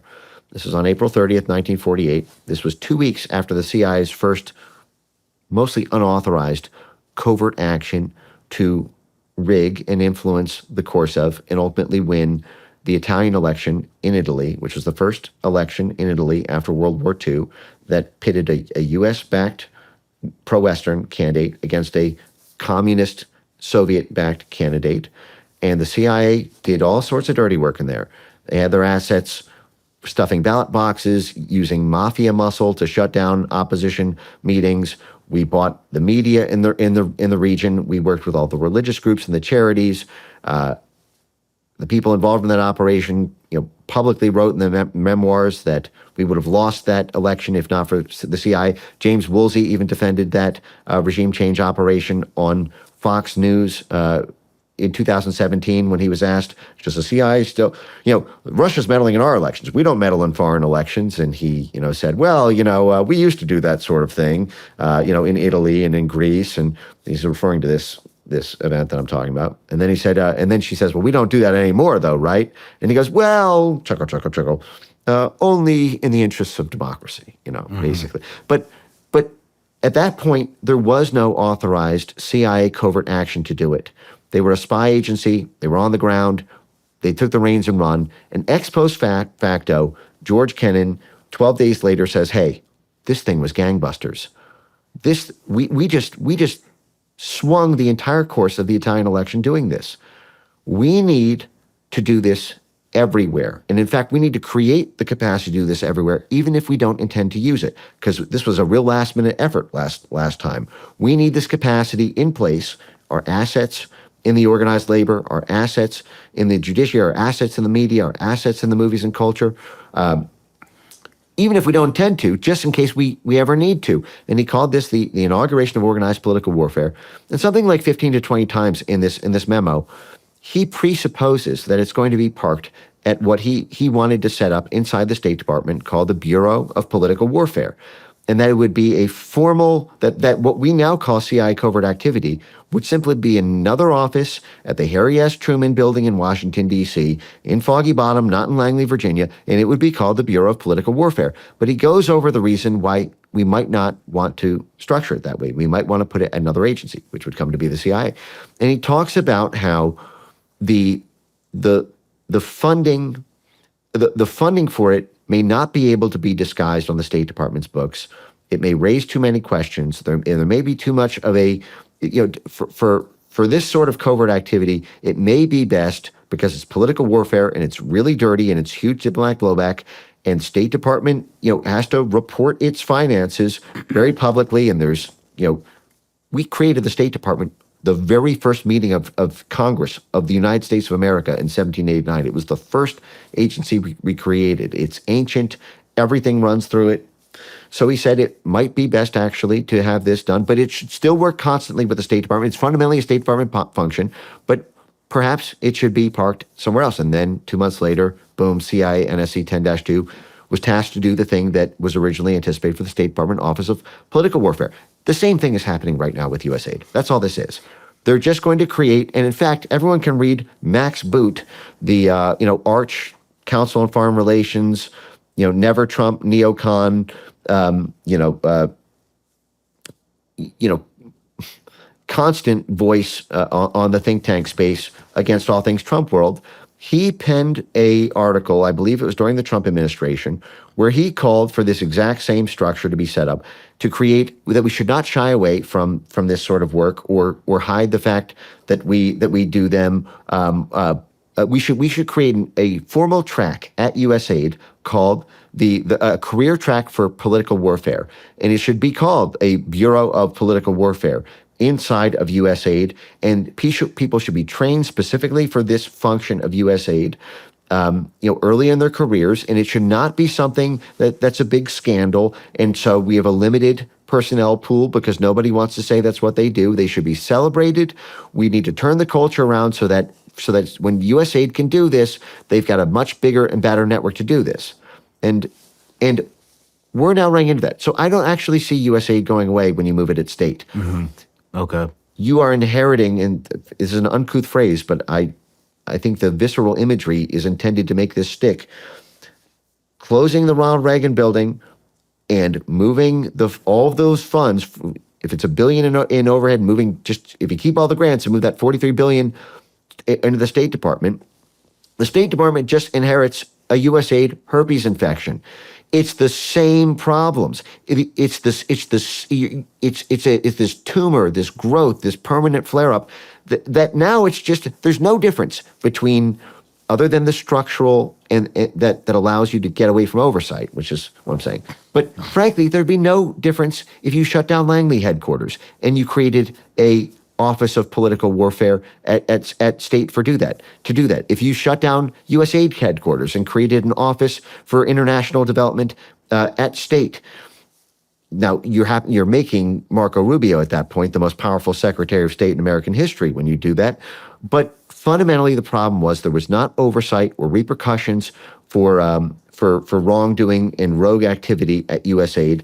And so it's coming back to the place it was intended to be spawned out of. Yeah, I just see, the pulse of America right now hates USAID. And while they are rogue, they do play an important role. It is stuff that we need to be involved in. Venezuela, Iran, Russia, China. I mean, just to name a couple, we need to be involved in that kind of stuff and to do kind of like what we're talking about, to influence. And so it's just, at the meantime, they've done a lot of corrupt shit. So, you had mentioned an organization, the Atlantic something, with 7 former CIA directors. Atlantic What is Council. that? Yeah. The Atlantic Council bills itself as NATO's think tank, effectively. They the easiest way to think of them is the sort of civil military, semi-clandestine, even though it's public-facing, coordinating arm for NATO priorities. So when you have NATO is obviously the Western world's military alliance, and so they're concerned with the military, activity of U.S., France, UK, the whole, all the NATO countries, and it's their sort of consensus military activity. And people are, finding this out, who are mostly concerned with domestic policy. They're finding this out more and more with this USAID story, which is that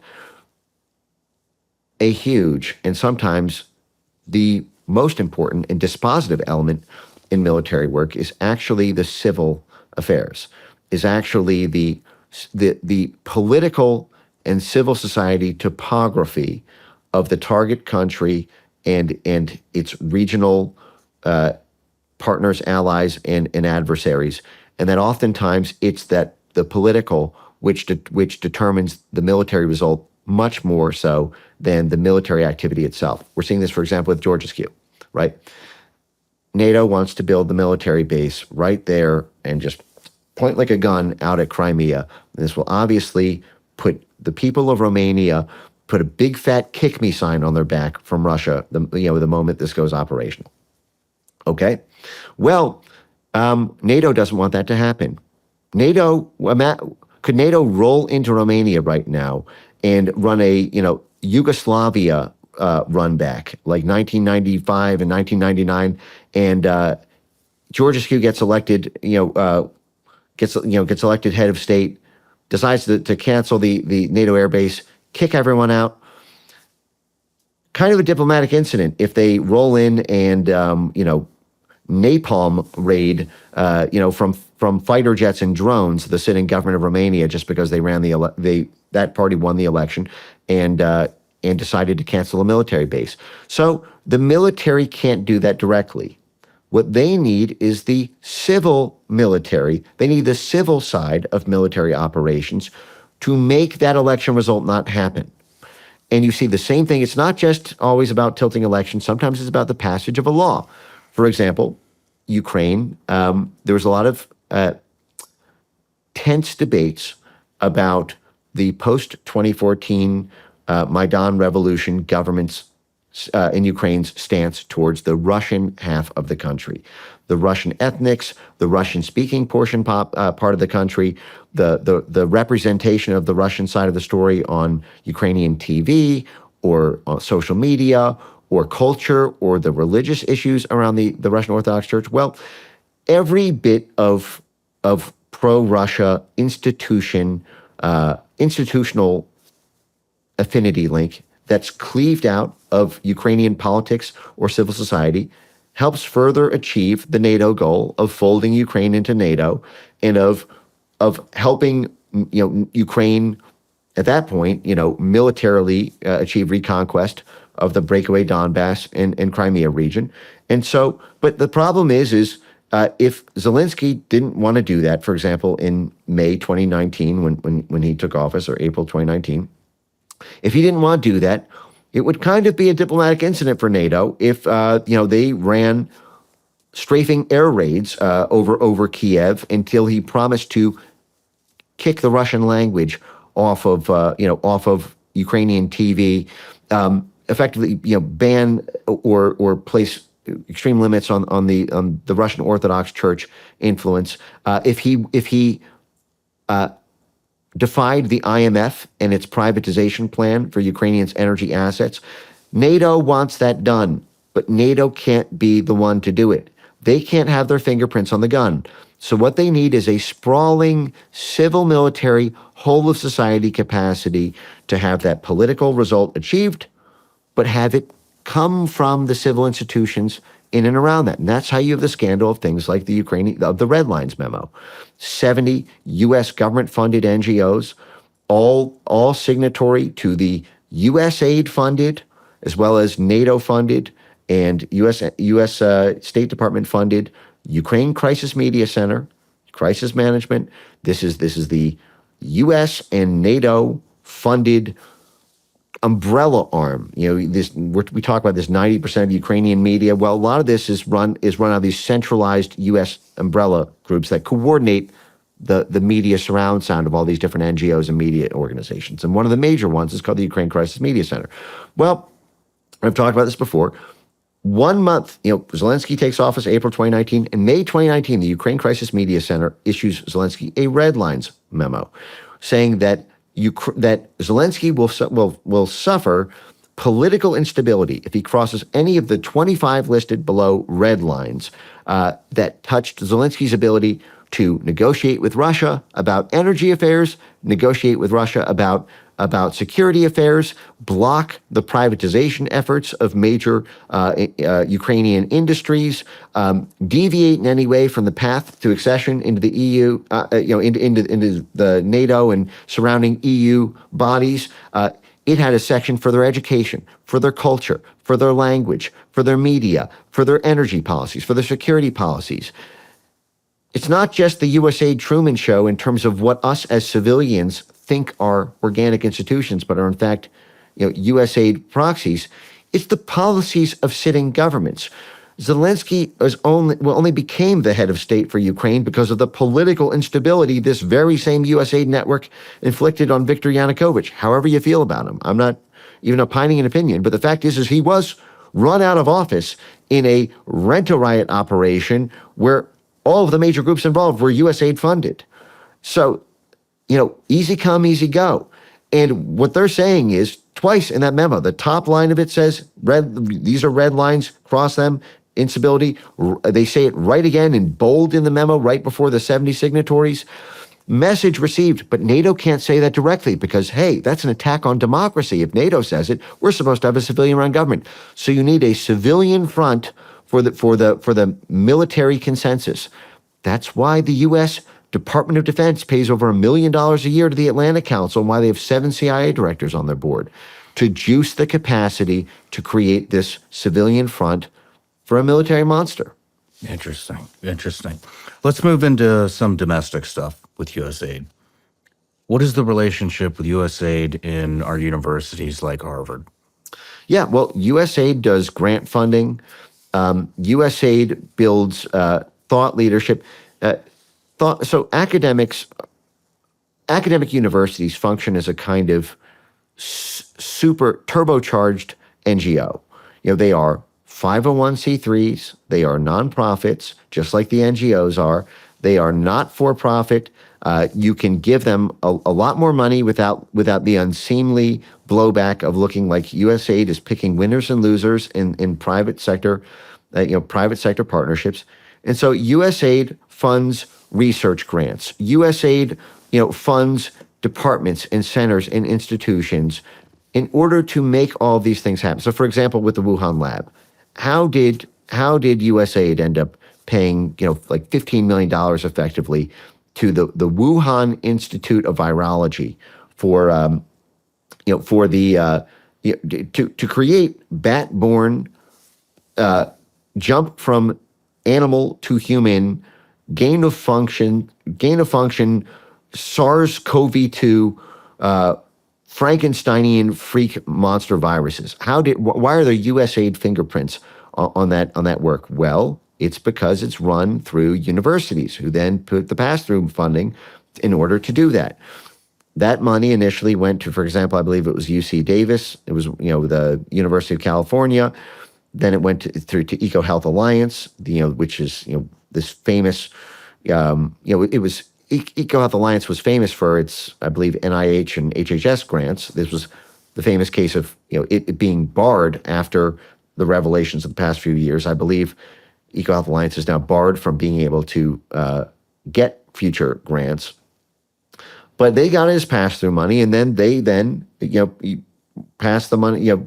Then that money flowed to the Wuhan Institute, and so through this nonprofit sphere, you can create ever more layers of plausible deniability that the U.S. government was behind this, that the U.S. government wanted to do this for whatever reason. You can make the argument that that gain of function is not actually to be, deployed as a biological warfare weapon, or it's not actually to be sort of leaked to destabilize, a popular government like the Trump administration, but actually we do this gain of research function in order to build vaccines, in order to, if somebody else builds something like this, we have a way to counter somebody else's biological warfare thing. This is the same argument. You can think of the Mockingbird media apparatus, the USAID Truman Show in the media space. You can make the same argument that, listen, we fund this Truman Show. We find 90% of countries, media complex, while sort of either lying about it or trying to hide people from knowing about it, like protesting these Foreign Agent Registration Act type things. Because if we don't do it, somebody else, to Russia could do it, China could do it. And so we need to be in the game. This thing's dual use. We're not necessarily just doing this to Blair propaganda, but it's to counter foreign countries' propaganda. Same thing with why the justification for gain of function and building freak mutant viruses and jumping them from animals to human. We create these viruses that never existed in a lab in order to create vaccines against hypothetical future viruses, and to build the knowledge base of academic researchers and medical researchers in the field. So even if we aren't able to have the vaccines, we're able to quickly close the gap in the future to do that. We're learning more about the sciences by expanding beyond the current set of virus suites that we've seen. That's a policy debate that I'm not even entering into, but the fact is this is what we do. We do this at every major university, and universities in turn often function as arms of the state. For example, when the U.S. State Department and the CIA and USAID, USAID created the Office of Transition Initiatives, OTI, in 1993. That was when we were privatizing Russia. Well, who functioned as in many respects, as the long arm of the State Department during that time, often representing, State Departments in diplomatic, is effectively a diplomatic interlocutor, was the Harvard University. Harvard Endowment was working hand in glove. In fact, everyone can read about this, published in mainstream media, the Harvard Boys Do Russia, or read Casino Moscow, or any number of write-ups. This is all openly acknowledged, that Harvard was effectively a shadow diplomacy arm, and it was able to, it put a massive favor in the favor bank to the U.S. because they led the shock therapy. They led the privatization of $1 trillion in state-owned assets of the Soviet Empire to be bought up at fire sale prices by Wall Street and London stakeholders. They loved what they were doing. Now, I should note, this is the same relationship that happens at the NGOs. Take, for example, the Tide Center. Okay. We talked about this before. The Tide Center is, known as by many conservatives as a sort of notorious left-wing Soros network, because I believe Soros gave at least like $14 million or something to the Tide Center, and the Tide Center is the dark money network hub that is a 501c3, but you can't see what money flows to any of its projects that are not 501c3s, but that get their 501c3 through the Tide Center. And so Black Lives Matter Foundation gets its 501c3 through the Tide Center. USAID gave them $27 million. FJP, Fair and Just Prosecutions, which is the effective puppeteer of, at least according to the Media Research Center report and the Daily Wire reports on this, which broke all these insider internal documents, they give their marching orders to Letitia James and Alvin Bragg and the people prosecuting our presidents, while effectively pressuring them to do so, while representing the donor network that makes up their re-election campaigns. This is a massive conflict of interest. And where do they get their 501c3 from? The $27 million USAID grantee recipient. But what do those grants look like? Well, the Tide Center has I think one of these is about a $25 million grant from USAID to the Tide Center. For the Tide Center to quote, and everyone can look this up, I believe I'm stating this accurately, to secure concrete commitments from foreign countries for certain foreign policy goals that are hinted at in the grant. Of course, this is another issue because of the secrecy around USAID. These grant descriptions are very, very nominal. Instead of the 10 paragraphs, or instead, it's just oftentimes it's 50-word descriptions for hundreds of millions of dollars worth of grants. And in this case, the Tide Center is being formally deputized to negotiate with secure commitments for the United States government from foreign governments. They're being deputized, and this may be the Tides Foundation rather than the Tide Center, which is its sister entity, but this is the Tides network but that's what Harvard did, and that's what all these universities who get USAID funding do when they are involved in that gooey line between domestic university researchers or domestic centers, but they have cultural exchange events with the people in Pakistan and the energy engineers there, like the Arizona State University, for example, or Harvard, or Stanford, or MIT. These have international touch points, and every one of those touch points can double as an instrument of statecraft. And what's a big, fat, juicy incentive to go out and do that statecraft to achieve U.S. State Department ends? Big, fat grant funding from the U.S. State Department, USAID, and frequently DARPA and the U.S. Defense Department. How are they manipulating immigration? USAID, together with the U.S. State Department's Bureau for Refugee Population and Migration, last year alone, according to I believe it was the Center for Immigration Studies, gave 1.4 or 1.6 billion dollars to the migrant groups who form the illegal migrant trail from South America and Latin America up into the southern border, paying for their food, their transport, their shelter, giving them often cash debit cards. So this is $1.5 billion that USAID, in conjunction, because again, USAID always X-ray through. USAID is the mask, State Department is mask off. So it's no wonder that they jointly coordinate this, but it's the specific immigration wing of the State Department for refugee population migration, together with USAID, $1.5 billion just in I believe it was a single year alone, maybe the whole Biden administration, to a web of over 200 NGOs who every step of the way capacity build illegal immigrants to make the voyage safely and comfortably and can pay their whole way through in order to violate U.S. immigration law and to illegally enter and make their new lives here in this country. And some of this gets really, really ugly. And I'll give you an example of this. USAID is doing that, and it was administered for the whole of the Biden administration by Samantha Power. Samantha Power's husband, and I don't normally feel it's appropriate to mention family members, but they are both political and in the Biden administration's government doing a 1-2 punch on this issue. So, this is not about the personal. This is just because these two things are connected.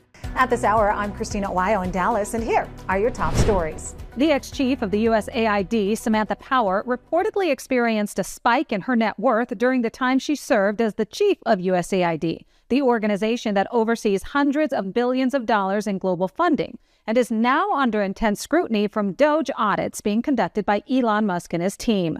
According to Inside Biden's Basement and financial records, Power made $180,000 a year as Joe Biden's appointee.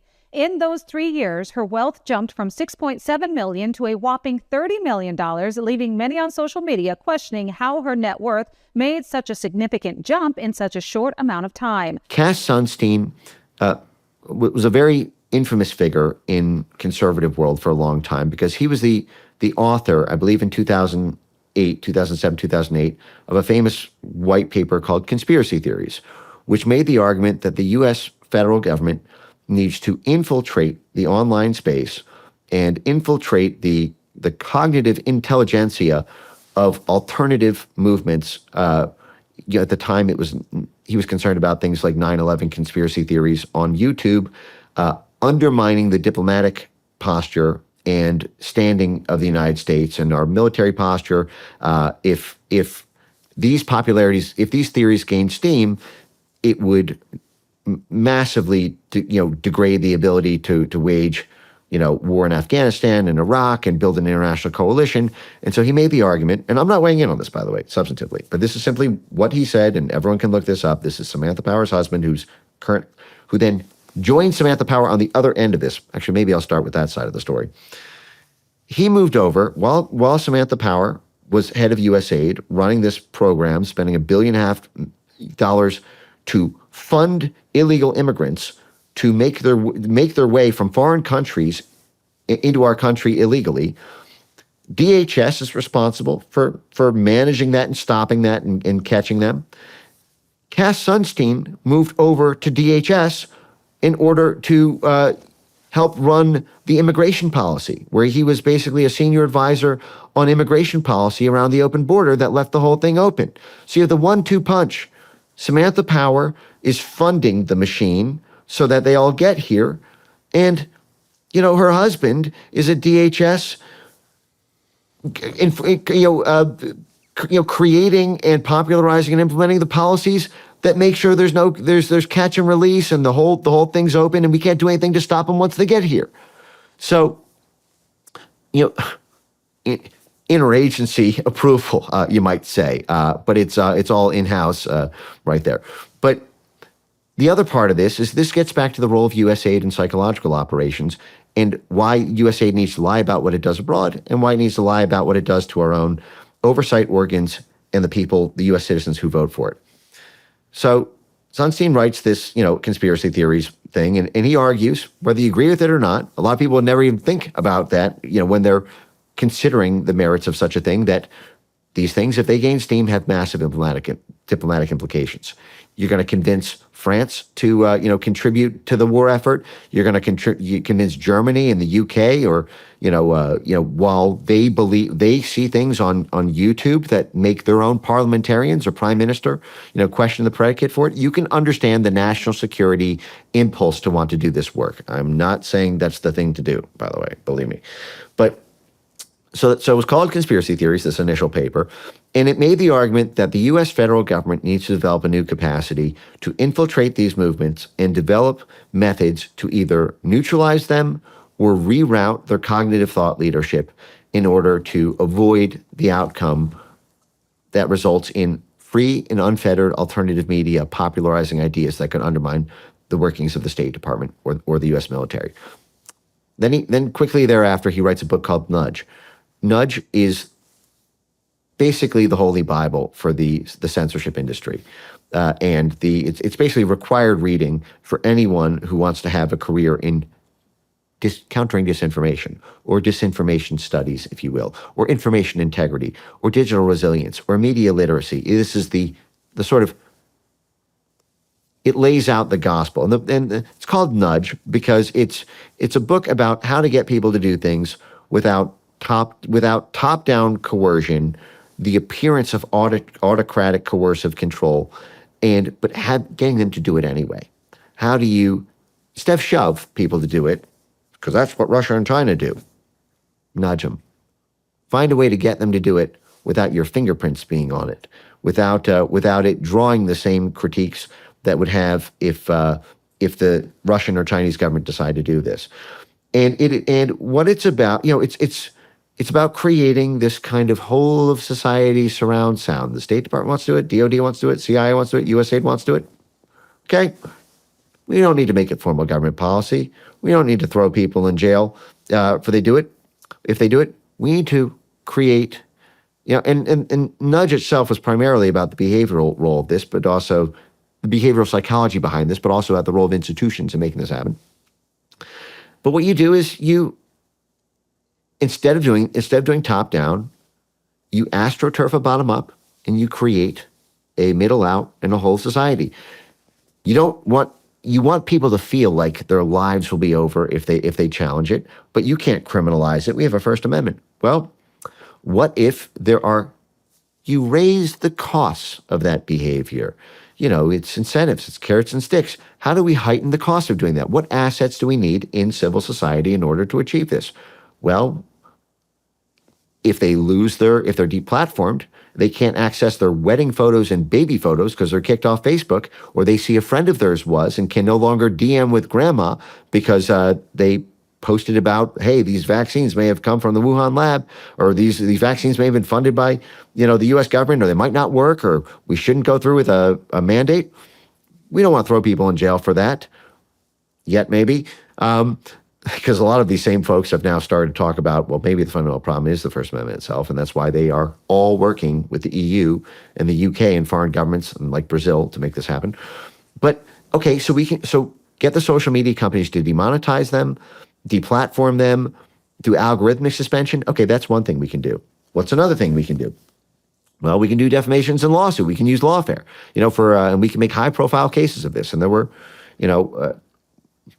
examples of this in documents of the affirmative planning of finding a sympathetic plaintiff to make an example out of these media companies to do this. And these were published before things like Dominion and some of these other, lawsuits and around these cases.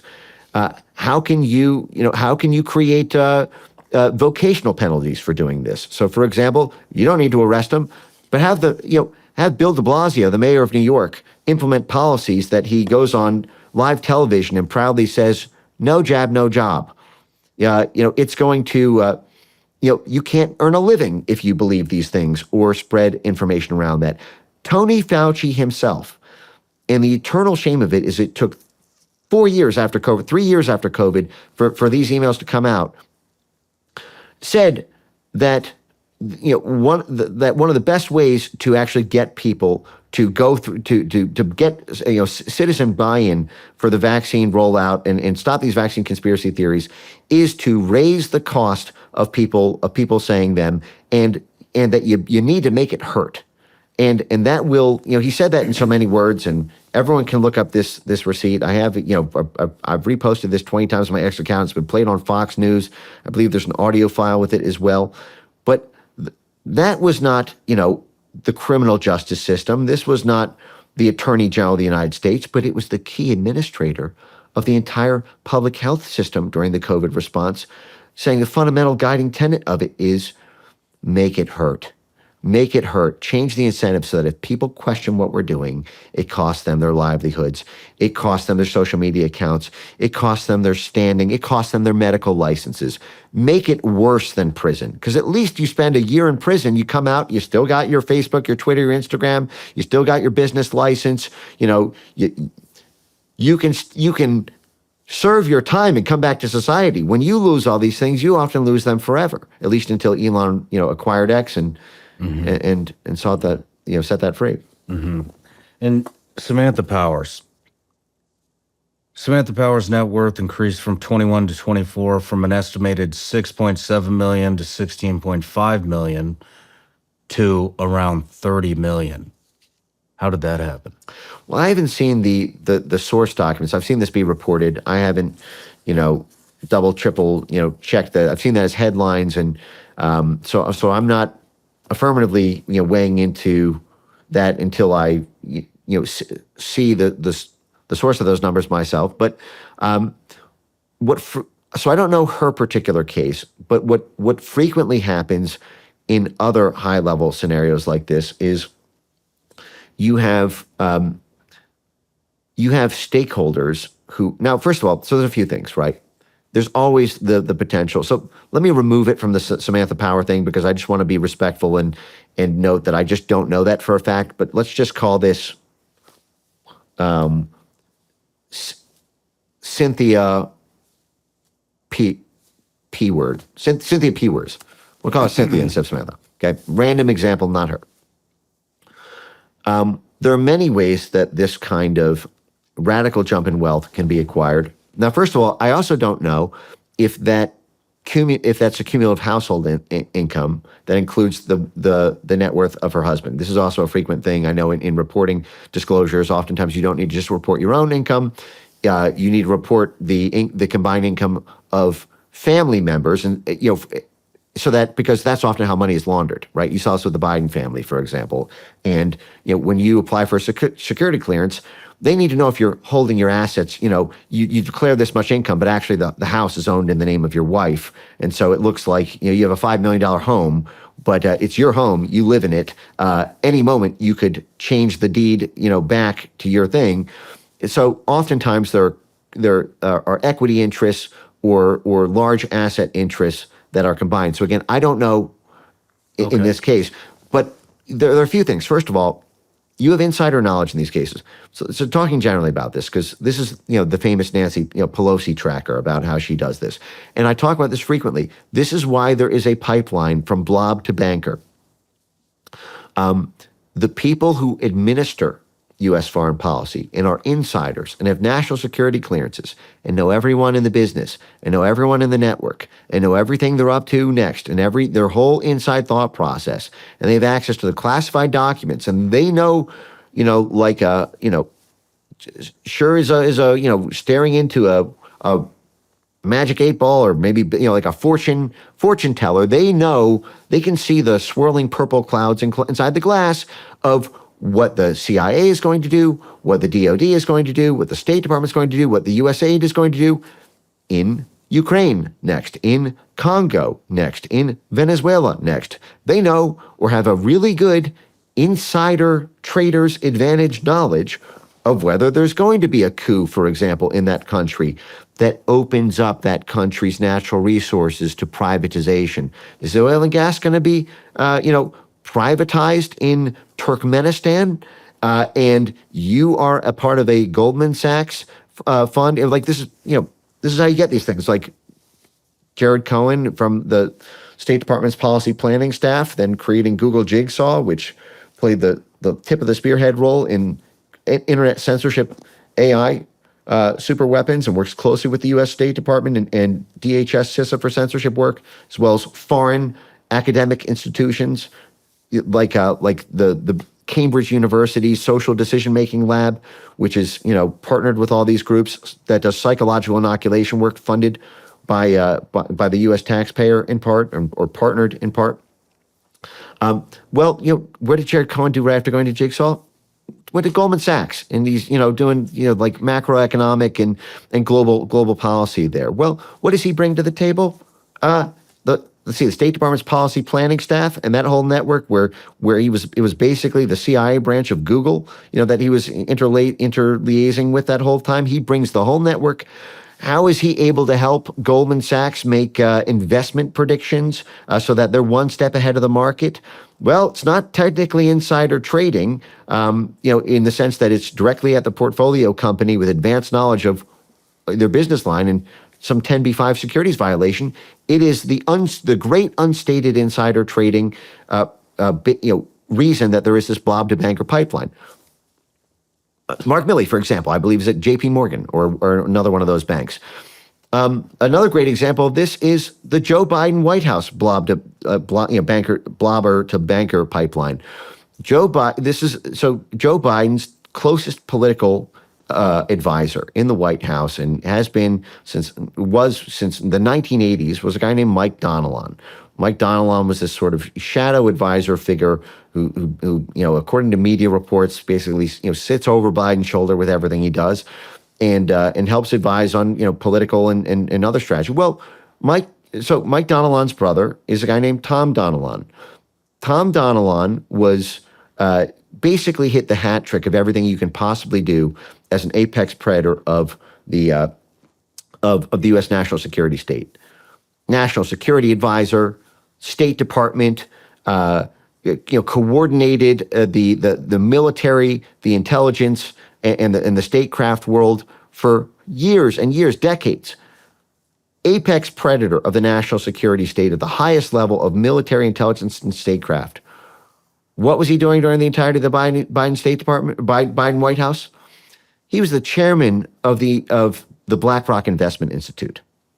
So this is basically overseeing, administrating, the investment arm of BlackRock, which has $10 trillion of assets under management. I know that a lot of those are donor-advised funds and pass-throughs, but this is, at the end of the day, a $10 trillion, juggernaut of portfolio investments, and his brother is the closest advisor to the President of the United States, who commands the Pentagon, the CIA, and the State Department. So all that would need to be done. I mean, you can imagine why, BlackRock might want to pick up someone like Tom Donilon, who, even if he had zero experience whatsoever as a banker or as a finance finance mogul, maybe, who knows if Mark Milley can even read a Microsoft Excel spreadsheet,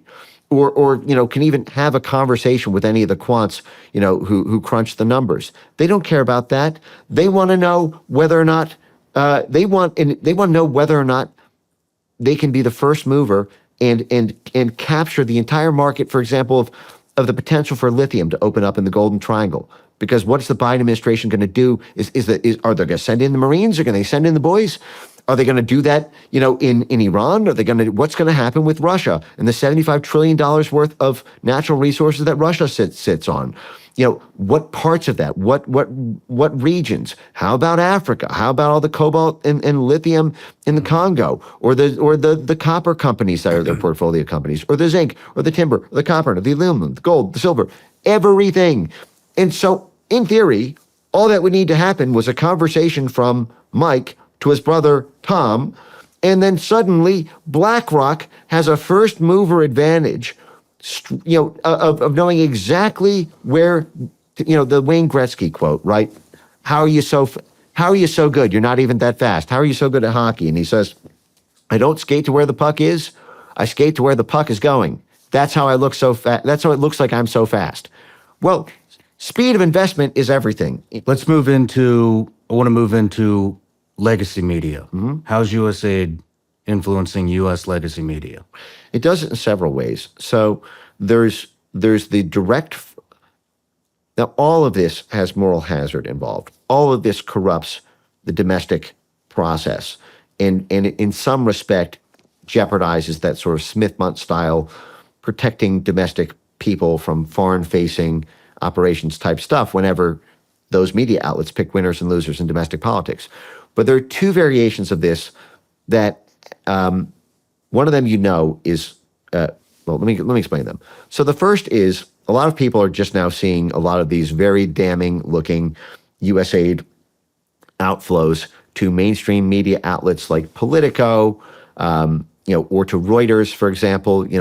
I mentioned that there's $300 million in grants that were given by the Biden administration from various government agencies to Reuters, while Reuters won a Pulitzer for, Reuters was the tip of the spear for all anti-Trump reporting, and they won a Pulitzer in the year 2024 for their series on Elon Musk and malfeasance by Elon Musk and his companies at all of his different portfolio companies, Tesla, Neuralink, SpaceX, X, at the same time that Biden from the White House had asked the U.S. government, had replied to reporters that regulators should look into Elon Musk, and that 11 different U.S. government regulatory agencies, regulatory bodies and agencies were pursuing adverse action against all four of those very agencies that Reuters was won its Pulitzer for writing hit pieces about. This is by the way a little bit of there's the same sort of moral hazard here that you have with USAID sponsoring the OCCRP. Your hit piece journalists that only have the capacity to do that because their revenues and their profits are being buffered by the American taxpayer, and those, even though the grants are not explicitly to the U.S. To do that, right? Like, there's no grant from the Biden, a Biden government agency of that $300 million that says write hit pieces on Donald Trump, or Trump allies. Just like the money to OCCRP, the corruption reporting probe, is supposed to be for corruption, for politicians and oligarchs and significant, cultural figures in Eastern Europe.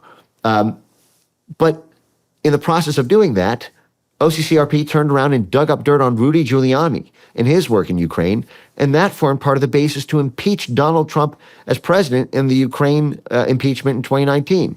So American citizens who voted for Donald Trump effectively funded, through Donald Trump's USAID, the impeachment of Donald Trump. They also dug up dirt on Paul Manafort and other U.S. citizens. But in that case, it was, you can argue, dirtier than the Reuters case because the grants were to dig up dirt. In the Reuters case, it's complicated. You see this with just a huge quantity of U.S. media because. So let me start from the bottom here. Premium subscriptions are part of news agencies' business models. Paywalls. Almost every major media outlet has paywalls for their news content. And part of the justification for the U.S. government paying U.S. media companies sounds benign on its face. We want our government officials, our hired employees who are representing you, to be as best equipped and to be as knowledgeable as possible about their line of business representing you as possible. And so they need to have as much information as possible. And so we pay premium subscriptions to you for foreign-facing activity to U.S. To U.S. media companies who are the best in business, or sometimes the only, or some of the only, people who provide that needed proprietary service. So a great example of this is with the Reuters case, because when I talked about the Reuters case, a lot of people, there's still a scandal there and a moral hazard in the system that needs to be reformed. But a lot of people ran away with it and sort of presupposed, when they read this, that meant that it was like a direct pay to play. Now, we don't know that if there was or wasn't, if there was back channel conversations, if there was an informal phone call. I'm not suggesting there was, or if it's simply the incentives align. These are the people giving you the money. They're targeting Trump. Because this was the other thing is all 11 agencies targeting Trump, targeting Elon Musk, were paying to the non-news agency side of Reuters, who was digging up the dirt that the regulatory agencies could use to go after Elon Musk. The same thing for OCCRP.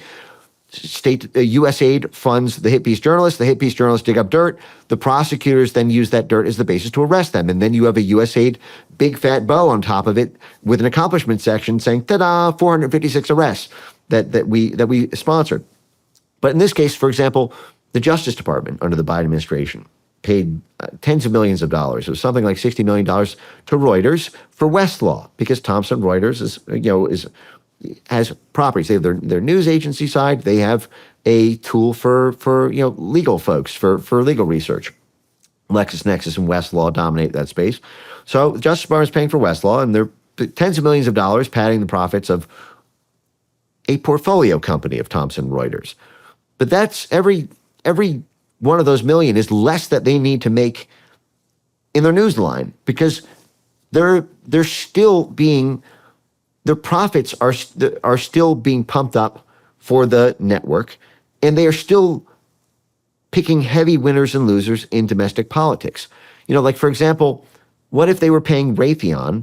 What if the Defense Department was paying Raytheon, continually, as it does, billions of dollars in defense contracts, and Raytheon opens up a new line of business called Raytheon Media LLC. And Raytheon Media LLC has a basically explicit media purpose to target Joe Biden, Kamala Harris, Republicans like Bill Kristol. I mean, just straight up, just like the Washington Post, just like Reuters, just like no objectivity. In fact, they even just like the Washington Post and all the different journalistic things said, we're going to end whataboutism. Objectivity is no longer an underpinning credo of our reporting, because we believe both sides makes misinformation spread. So we do need to pick winners and losers in this. And Trump doubled Raytheon's Pentagon contracts to Raytheon. So the contracts aren't going directly to Raytheon Media. They're going to Raytheon Military LLC. But now Raytheon Media doesn't have to make a dime because their margins, their revenues are padded up the wazoo by a huge cash infusion to a sister line of business. You see this everywhere. NewsGuard, for example, one of the most notorious private sector for-profit censorship mercenary firms with the former head of NATO on its board, the former head of DHS on its board, the former head of the State Department's Global Engagement Center on its board, you name it. Mark Milley, the former head of the CIA, NSA, I'm sorry, not Mark Milley, General Michael V. Hayden, the former head of the CIA, NSA, four-star general on its board, they got a $750,000 Pentagon contract, nominally for the purpose of helping the Pentagon, scan the internet to help scan and ban, Chinese and Russian propaganda online. Now, as this new MAGA foreign policy coalition and base has to navigate the tension between foreign ops and domestic interests. We have to navigate what the role is of countering foreign influence and countering foreign propaganda, squaring that with the fact that that was the exact predicate used to take out hundreds of thousands and arguably millions of Trump supporters at home when Trump was called a Russian asset and Trump was just like Putin. Trump equals Putin. The FBI is saying it. The CIA is saying it.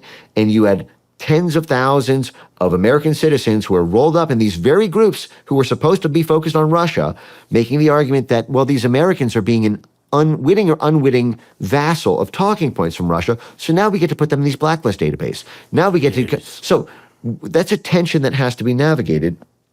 But the point is, however you navigate it, that $750,000 Pentagon grant to NewsGuard was not explicitly for NewsGuard to create advertiser blacklists to target Steven Crowder and Ben Shapiro and Prager University and Fox News hosts and virtually every populist right-wing media conduit for the man who is now the sitting democratically elected president of the United States. But it's the same Raytheon military, Raytheon media thing. So we need to create firewalls so there's no domestic bleed. If you volunteer to accept a U.S. government contract for foreign-facing work from any foreign-facing agency, whether that's state, whether that's aid, whether that's DOD, whether that's a confidential CIA service. That's another thing, right? Reuters does serve CIA services. They have a whole intelligence assistance wing, so they're getting paid by the CIA and the DOD. Again, this is the it's not the Reuters media line, but it's the sort of strategic intelligence and whatnot. But this problem pops up everywhere with all these news. But then you do have another problem. So you have that USAID Truman Show that comes up from that. But then you also have the other one, which is that we actually do fund a lot of these U.S. media outlets to operate in foreign countries. And then they also operate at home. So they sort of are being a direct arm of the State Department for what the grant is doing, and then they're coming back and using that. So, for example, a great example is like our fact checkers, right? Independent fact checkers. My asthma. Okay. There's no such thing as an independent fact checker. This entire field was created by the U.S. State Department, and wow. I would say with a set spike relationship. Sort of Kobe Bryant, Shaquille O'Neal relationship with the UK Foreign Office, because this was a transatlantic thing. So the UK Foreign Office funds a ton of these as well, but it's one foreign policy, blob there. But why do places like the Poynter Institute and basically, almost every one of the credentialed fact checkers for Facebook and Reddit and Twitter 1.0 and TikTok and Twitch and YouTube, why are almost every single one of these, groups are either directly or partnered with a U.S.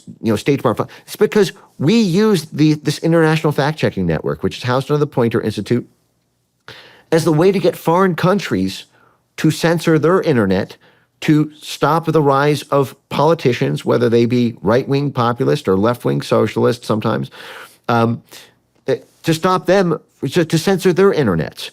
We pump up these American fact-checker groups, and then they get sent to Myanmar, and they get sent to the Philippines, and they get sent to Brazil, and they get sent to Latvia and Lithuania and Estonia. And, like, for example, in this story about Bangladesh that I've been talking about a lot lately, where you have a lot of this USAID and, International Republican Institute, NED funds to places like transgender dance festivals and rap groups there, and, supporting, picking sides in the political, thing there.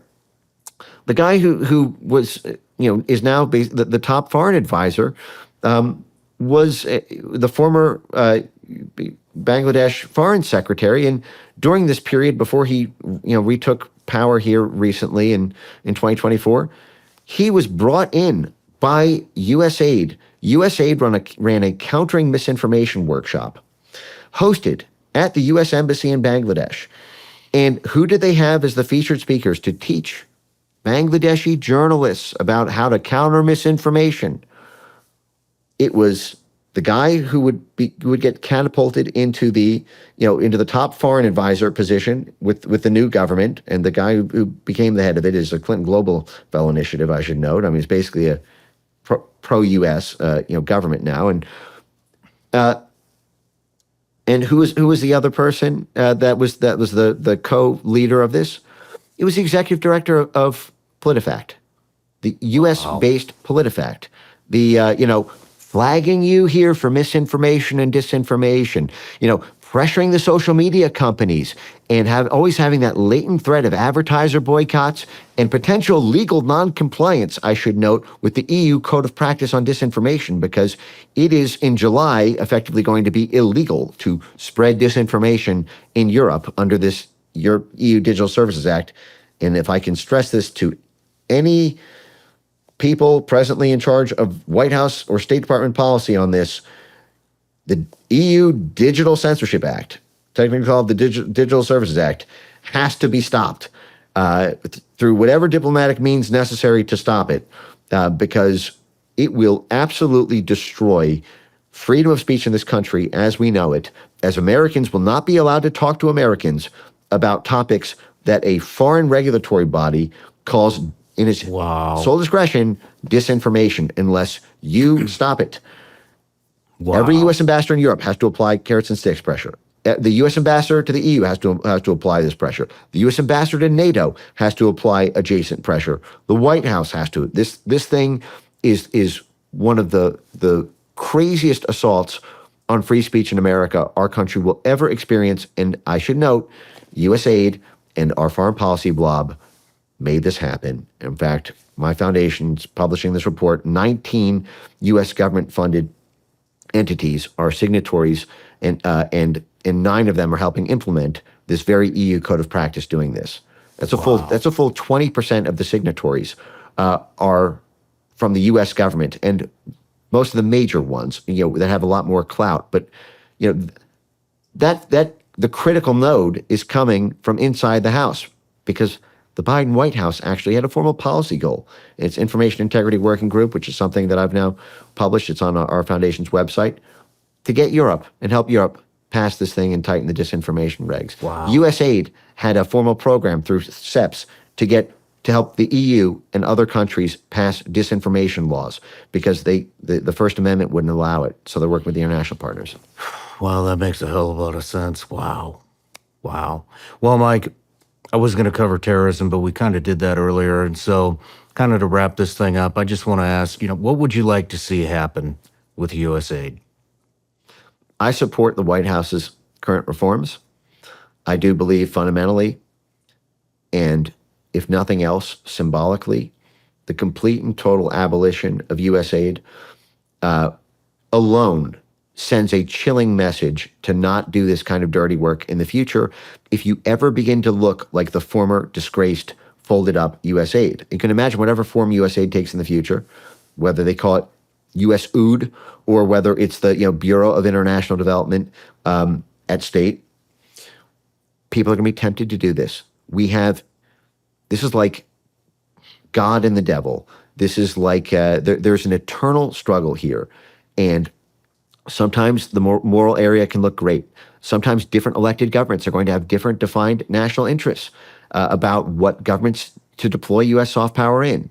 And it's going to look to one side like it's freedom fighting, one side of the American electorate like freedom fighting or liberation. And it's going to look to another side like regime change, coup mongering, and black ops dirty tricks. That will always be there, as well as the potential for profiteering or for doing that index finger trick in the domestic thummy war of a fair fight of two, Republicans, Democrats, conservative liberals, whatever it is. Whoever can weaponize the blob can take out their domestic political opponent. And so what I would like to see happen is during this education process, while everyone is learning about the sheer extent of it, and we have just begun to peel the onion on this, is that in whatever stage the aid function continues to, the critical thing is putting in a Smith-Mundt style protection for funding and operations. And Smith-Mundt was supposed to protect us from foreign propaganda distributed inward. And even that was destroyed by Barack Obama's presidency with the NDAA modernization that removed that protection. So we are now completely Smith-Munttless, and we have been for 12 years. But there's something even worse going on with USAID, which is the Smith-Mundt problem of foreign propaganda, rigging the domestic information ecosystem. But this is for funding and operations. USAID's function can fund U.S. organizations for their international work, and now they are pumped up on steroids with their capitalization for their domestic work. And also, their foreign operations can target U.S. citizens, like we mentioned with the OCCRP example. How are there no criminal penalties passed by Congress? How is there no civilian right of action with treble damages in civil court against either the recipient of the aid when Rudy Giuliani is paying his tax dollars for the State Department to hand it over to the group that writes hit pieces on him to get him, not only humiliated, but to help, all of the adjacent reputational destruction that makes it easier to indict him on related charges. So we need a sort of Smith-Mundt for financing and operations, not for USAID, also for the adjacent ones. DOD should be subject to this law, state, CIA, but aid is the most obvious one because these are public grants, and this is supposed to be humanitarian work. It's the last place you'd see coming to get socked in your own eyeball by the government you voted for. So that civil penalty can take the form of suing the grantee, but maybe you should also be able to sue the agency itself. You can sue the FBI for wrongful death if something they do is through gross negligence or otherwise results in the death of your family member or something. This is something that the famous Jesse Trentadue case of the Oklahoma City bombing. That can be done. What if USAID had to worry for its own budget if it failed in oversight to catch one of its grantees? And you could sue USAID if one of USAID's grantees broke that firewall. Well, USAID has to fight for its life in the budget every year, just like everybody else does. And if they had their own budgets mortally threatened, and they need to decide whether or not to plan the overthrow of a government in Central Asia because they wouldn't have enough capital to pull it off because they're targeting a U.S. citizen in Tanzania, the whole thing gets chilled. But you need these reforms at every layer. You understand? I do. That makes a hell of a lot of sense. I hope that happens. Me too. But Mike, thank you for being here. It's an overwhelming amount of information, and I hope to get you back again. Hope to be back. All right.